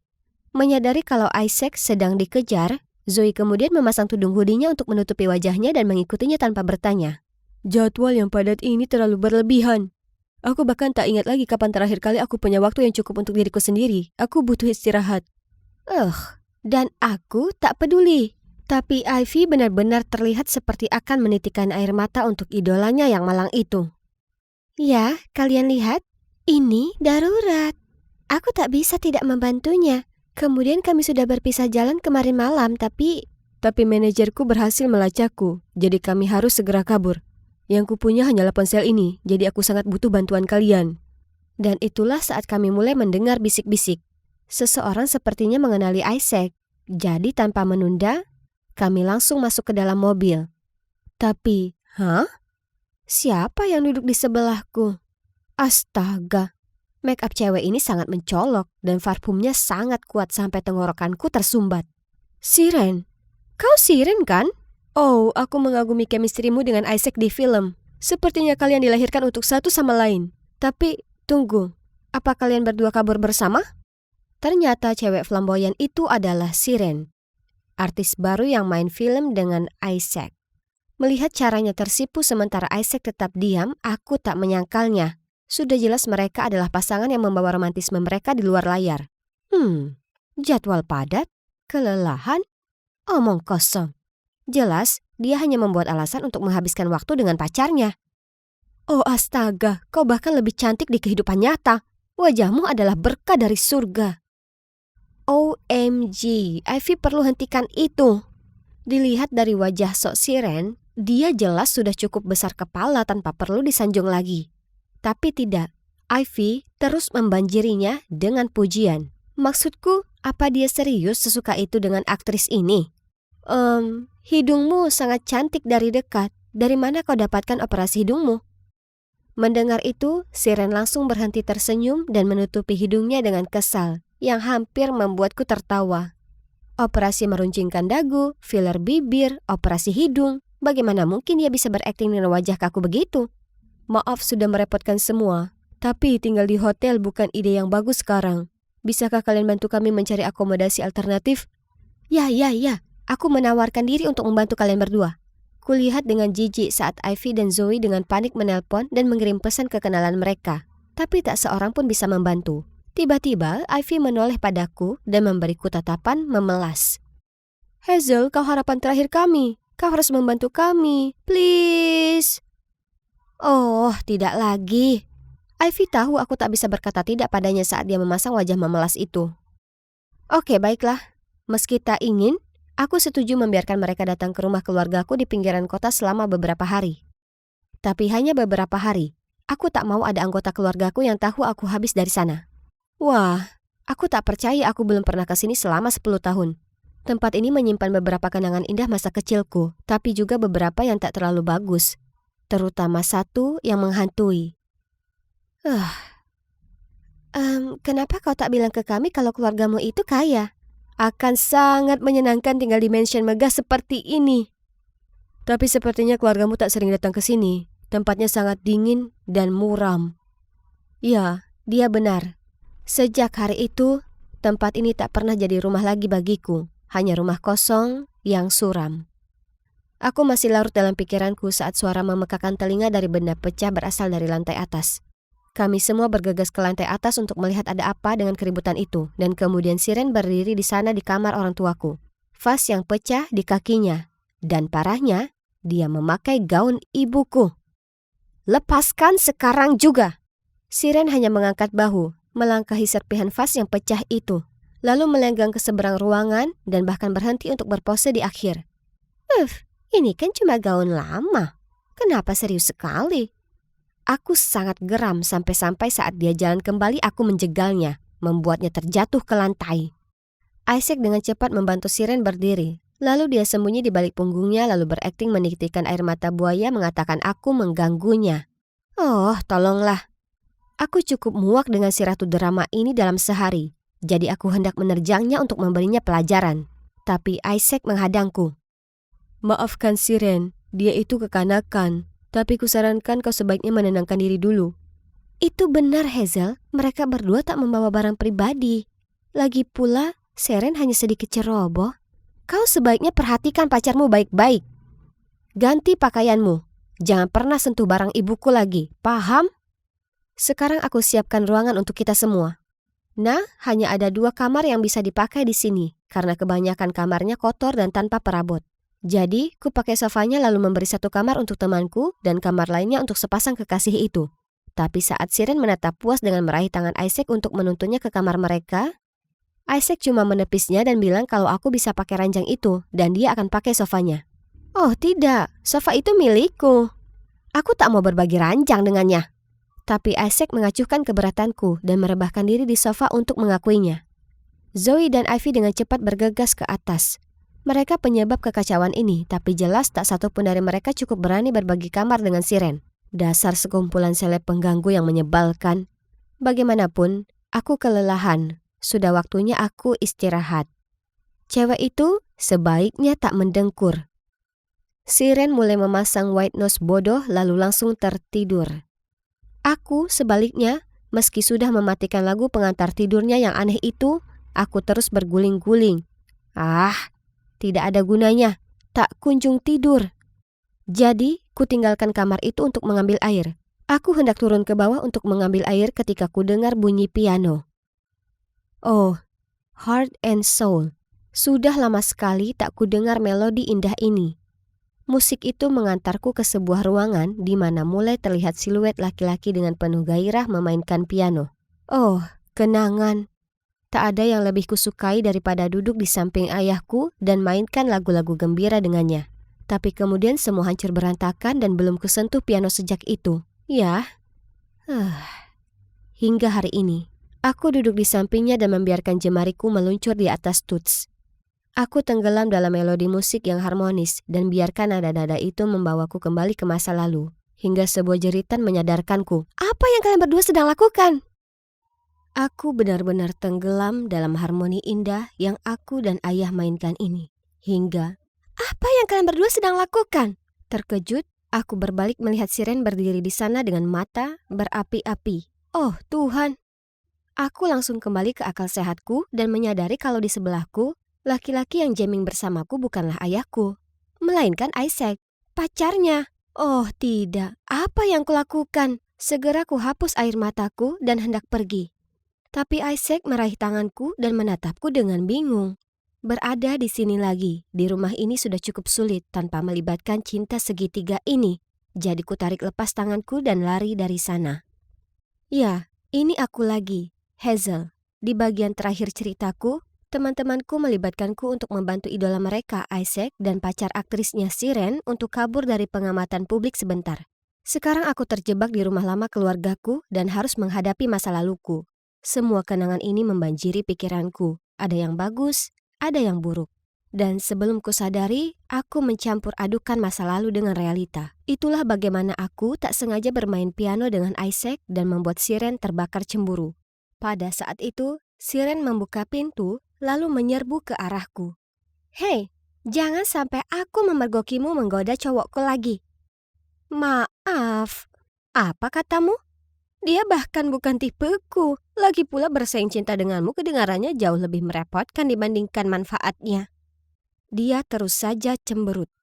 Jelas, dia sangat marah denganku. Tapi dia pasti sudah paham tak ada lagi yang bisa dia katakan tentang masalah ini. Tapi ini tak menghentikannya jadi diva yang paling menuntut dan memusingkan di planet ini. Dia mendongakkan hidung pada makanan dan minuman yang kami sajikan padanya dan bersikeras kalau dia tak mungkin mengkonsumsi apapun yang tak organik. Dibuangnya pakaian yang kami pinjamkan ke lantai bawah karena, mengutipnya, pakaian itu vulgar, tak pantas untuknya. Lalu dia meminta Ivy mengambilkan baju-baju karya desainer. Pernah, Zoe bahkan harus mengemudi 1 jam lebih ke mall hanya untuk beberapa lilin berpengharum. Kenapa kalian bertanya? Ya, Siren menuduhku memancarkan energi buruk yang telah mempengaruhi tidur dan kesehatannya. Jadi dia perlu bersihkan aura di sekitar sini. Omong kosong. Begitu kepalanya menyentuh bantal, dia tidur seperti batang kayu. Sepertinya tinggal di rumah yang sama dengan idola mereka dan pacarnya, tak sama seperti yang dibayangkan. Ya kan, Ivy dan Zoe? Namun, berlawanan dengan siren si mimpi buruk, Isaac cukup mengejutkanku dengan benar-benar membantu di sekitar rumah. Dia tukang masak yang handal dan tangannya terampil memperbaiki berbagai hal. Oke, kuakui sebelumnya kukira dia itu hanyalah salah satu selebriti tak berguna di luar sana. Tapi sepertinya dia tak ada masalah melakukan aktivitas angkat beban. Lagi pula, sikapnya ini menutupi perilaku menjengkelkan pacarnya, yang membuat semua ini sedikit lebih bisa ditoleransi. Sampai suatu kali, kami sedang mendayung di sungai dekat mansion. Ya, lebih tepatnya, hanya aku. Karena apa yang bisa kami harapkan dari dua superstar kami? Tapi di sini cantik, kan? Ini ide cemerlang Siren, karena dia ingin beberapa foto Insta yang baru. Kalian mungkin bertanya-tanya di mana Zoe dan Ivy. Yap, mereka menjelajahi toko-toko di beberapa kota untuk mencari foie gras yang etis. Lihatlah dia, mengatakan dia merasa sakit tak bisa mendayung. Tapi rupanya dia cukup sehat untuk tersenyum untuk kamera dan lakukan puluhan pose yang berbeda. Tiba-tiba Siren hendak berdiri untuk dapatkan pencahayaan yang lebih baik yang mana membuat perahu bergoyang. Aku berteriak padanya untuk duduk, tapi kemudian sebelum aku paham apa yang terjadi, perahunya oleng dan aku terjatuh ke air. Kuayunkan tangan dan kakiku dan berusaha sebisa mungkin untuk mengangkat kepalaku di atas air, tapi tak berhasil. Aku tak bisa menahan diri untuk tidak tenggelam di bawah air. Aku sungguh percaya inilah saatnya. Dunia mulai gelap di sekelilingku, ketika tiba-tiba ada lengan yang merengkuhku dan menarikku ke pinggir. Hazel, bisa kau mendengarku? Perlahan ku buka mataku dan melihat wajah khawatir Isaac menatapku ke bawah. Hazel, syukurlah. Dengan lembut dia membantuku duduk, lalu bertanya apa aku baik-baik saja. Untuk sesaat, kehangatan tubuhnya membuatku tersipu. Sudah jelas hampir tenggelam, membuatku jadi lupa daratan. Maksudku, aku tak mungkin punya perasaan terhadapnya, ya kan? Sebelum aku sempat merenung jauh, Siren yang basah kuyup menghampiri kami. Isaac, kenapa kau selamatkan dia, bukan aku? Siren, ini bukan waktunya bersikap dramatis. Aku tak mungkin mendatangimu, seorang perenang handal, dibanding Hazel yang sungguhan tenggelam. Mendengar Isaac mengatakan itu, dia memutar matanya, lalu bergegas pergi, meninggalkan jejak kaki basah di belakangnya. Hal terakhir yang kami butuhkan di rumah ini adalah lebih banyak ketegangan. Jadi aku segera menoleh padanya dan berkata aku baik-baik saja dan dia sebaiknya pergi dan selesaikan masalah dengan pacarnya. Dengar Hazel, Siren itu bukan pacarku. Aku tak menyukainya seperti itu. Sedangkan kau dan aku, kita jelas punya keterkaitan. Aku menatapnya dengan mulut ternganga. Apa dia sungguhan baru saja katakan itu? Atau mungkin aku mengalami gegar otak dan berkhayal? Siren itu seperti adik kecilku, akan kujelaskan ini nanti. Tapi pertama, kau butuh istirahat. Lalu dia lingkarkan tangannya ke tubuhku dan menuntunku balik ke rumah. Kuhabiskan sisa hari itu di ranjang merasa demam. Kemudian, waktu subuh esok paginya, aku terbangun karena mendengar keributan dari lantai bawah. Guys? Ada apa ini ribut-ribut? Itu Isaac dan Siren. Mereka sudah pergi dan mereka membawa mobilnya. Apa? Itu satu-satunya transportasi kami keluar dari sini. Bagaimana bisa mereka begitu egois meninggalkan kita di sini seperti ini? Kami coba hubungi Isaac tanpa henti, tapi tak ada jawaban. Hebat, disinilah kami sekarang, di area terpencil yang butuh waktu berjam-jam hanya untuk temukan pengendara yang bisa ditumpangi. Belum lagi betapa beresikonya itu. Semuanya kacau. Kami sedang panik ketika tiba-tiba pintu terbuka dan berjalan masuk Isaac dan Siren tersenyum dan bergandengan tangan. Dari mana kalian? Kalian tak bisa pergi begitu saja tanpa beritahu kami. Oh, Ivy pinjami kami mobilnya. Apa dia tak bilang? Aku dan Zoe mengalihkan pandangan ke Ivy. Dia terbata-bata. Tapi kukira kalian berdua hanya pergi sebentar, bukan menghilang semalaman tak bisa dijangkau. Tenang, semua ketegangan ini akan membuat kalian keriput. Lalu Siren menyeringai padaku, sambil mengibaskan rambutnya ke belakang lalu melanjutkan. Kami pergi ke bioskop drive-in dan itu romantis sekali. Kami tak ingin malam berakhir, jadi kami jalan-jalan berkeliling kota hingga dini hari. Apa maksudnya itu? Berlebihan baginya yang hanya menganggapnya adik. Aku merasa seperti orang bodoh karena mempercayai kebohongannya. Kami mengubah semua rencana kami untuk bantu kalian sembunyi dari publik. Dan ini bagaimana cara kalian berterima kasih dengan bertindak seperti ini? Tidak lagi. Keluar dari sini. Sekarang juga. Sebelum ada yang sempat berkata apapun, teleponku bergetar. Itu temanku Erika. Dia tanya padaku apa cerita tentangku yang jatuh cinta dengan Isaac itu benar. Hah? Apa maksudmu? Dengan panik ku akhiri panggilan dan tersambung online untuk memeriksanya. Ternyata pada akun Instagram toko tempatku custom hoodie kembaran, pemilik toko sudah posting fotoku memakainya. Wajar, tak butuh waktu lama untuk para penggemar fanatik itu melakukan riset dan cari tahu tentangku. Tapi parahnya lagi, postingan lain yang sedang tren yaitu dari perusahaan manajemen Isaac yang mengkonfirmasi kalau kami berdua pacaran. Omong kosong apa ini? Aku segera menyuruh Isaac untuk menelpon perusahaannya dan memasang pengeras suara. Isaac, kita dapat jackpot. Kau mungkin tahu pianis dan komposer Edward Moritz, kan? Hazel Moritz itu putrinya. Maksudmu?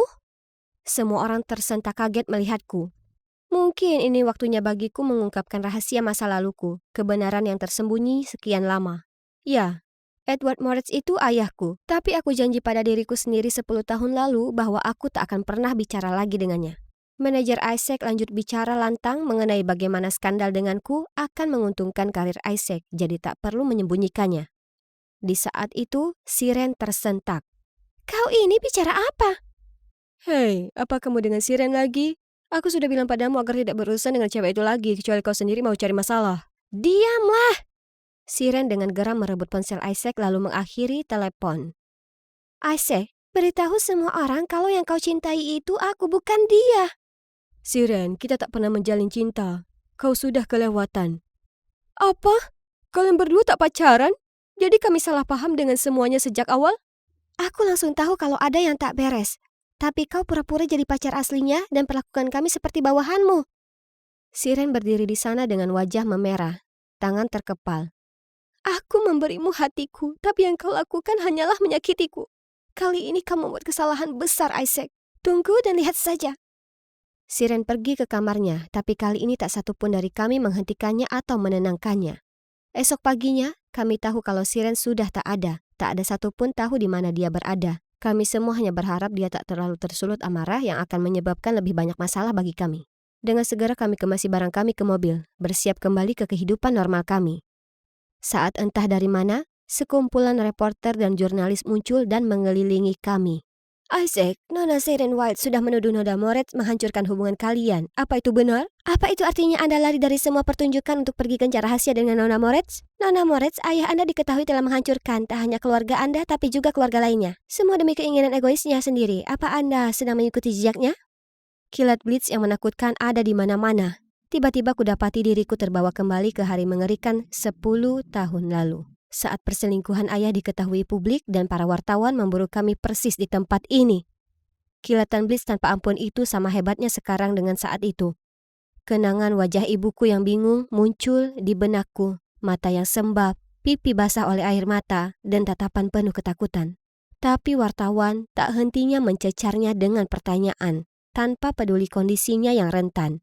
Itulah hari di mana aku janji pada diriku sendiri bahwa tak hanya aku tak akan pernah mengejar musik tapi aku juga tak akan memaafkan ayahku.